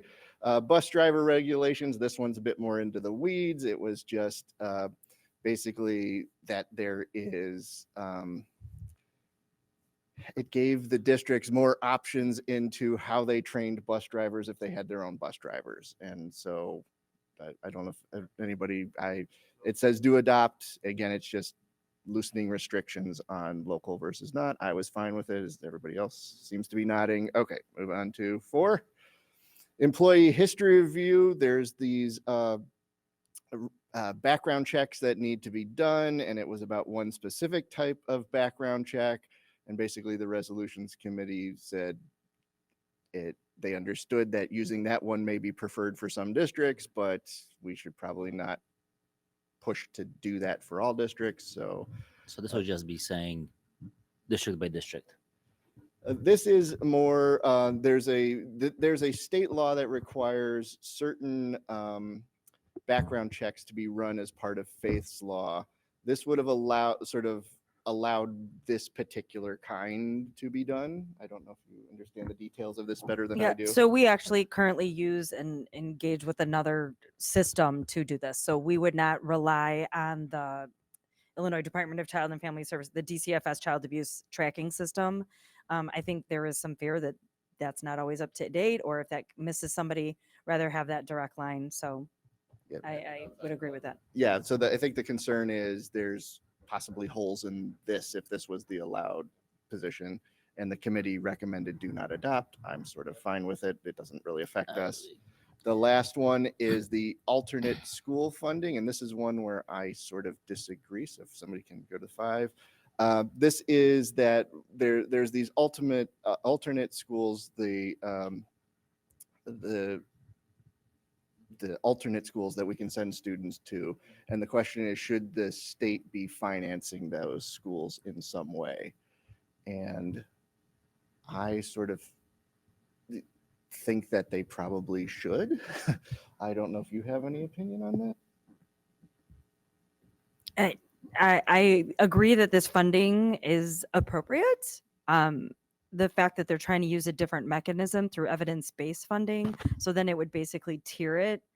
That's a bit worrisome. Which is based on financial need as opposed to needs within a system. Like, so if you're in an area where you don't have the access to this, such as our area currently, if it was dependent on EBF, it might not be something that we would get access to. So, So we, because of our funding situation, we hardly ever get any funds through evidence-based funding, or they're minimal, right? Because we're we are top highly level. funded. Yeah. So I guess this would be a case where it would perhaps be bad for us to do. I kind of trust that yeah, I could see it both ways, sort of thing, right? I think either way, they're advocating for the funding and for the review of Senate Bill 100. Right. Which those points I agree with. Right, but that's separate from this establishment of Yeah, this I don't funding know. Yeah. structure. So I'm sort of okay with agreeing with it as well. I don't, if anybody has a big reason not to, now that I've sat down and thought about it. Do we have any arguments for or against what's going to be most beneficial for our children? It doesn't affect whether the school exists or not. It affects whether the districts pay the amount the students pay per student to send a student to these alternate locations. And so I don't know that it would affect us in particular in any way. Yeah, well, especially when most of our alternative safe schools are run through our regional offices and our intermediate service centers, which don't get substantial amounts of evidence-based funding. So I feel somewhat conflicted with this. No, I refuse to do that. There's a bunch of us here who can make this decision. So I think we could trust the resolution committee that they sat down and went through it in detail and said do not adopt. So if everybody's okay with that, okay, we all agree that we'll just follow the resolution. Okay. So I have my guidance. I do want to go on to this one. So this was one that they did not present that I know was put forward by at least Wheeling 21 put it forward. And this was to allow schools to basically say, we don't want to be polling places. The reason they didn't present it as an option for us to vote for is they claim that there's already an existing one of these out there that says they have a position that they want schools to have local control as to whether or not they're polling places. Now, whether the state ever goes along with this is sort of a lobbying issue, right? And I know EdRed, which is our sort of local northwest suburban group, is also working on a similar idea. So yeah, that both groups are. And to recap, and correct me if I'm wrong on this, we are currently required to act as a polling place for elections. So our schools, you go in to vote. And if you remember last election, there was a shooting incident. I think like the week of, it was very close in time. Yeah, but there was a school shooting incident, some close proximity to the actual election day. And then there was a lot of concerns of having our schools open on election day, to have, do we do a remote day that day, et cetera, et cetera. But we're just required. But I At the end agree of the we should have day, the option. best control we have is through our calendar. So that is where we have ultimate control. If they're still required to be used, then that would be for the board to just, approve a calendar that created a non-attendance day for those days. Okay, I think that covers everything I needed. That moves us on to, we have hopefully a short closed session. Do we still need that? Yes. Okay. All right. So we need a motion to go into closed session. I didn't like the closed being short is not necessarily true. Okay. So where's our resolution? Okay. Be it resolved on the 13th day of November 2023, the Community Consolidated School District 59 Board of As written. Education recessed in a closed meeting for the discussion of the topics A through E as set forth in the resolution at a time of 10:29 p.m. Can I get a second? Second. All right, roll call.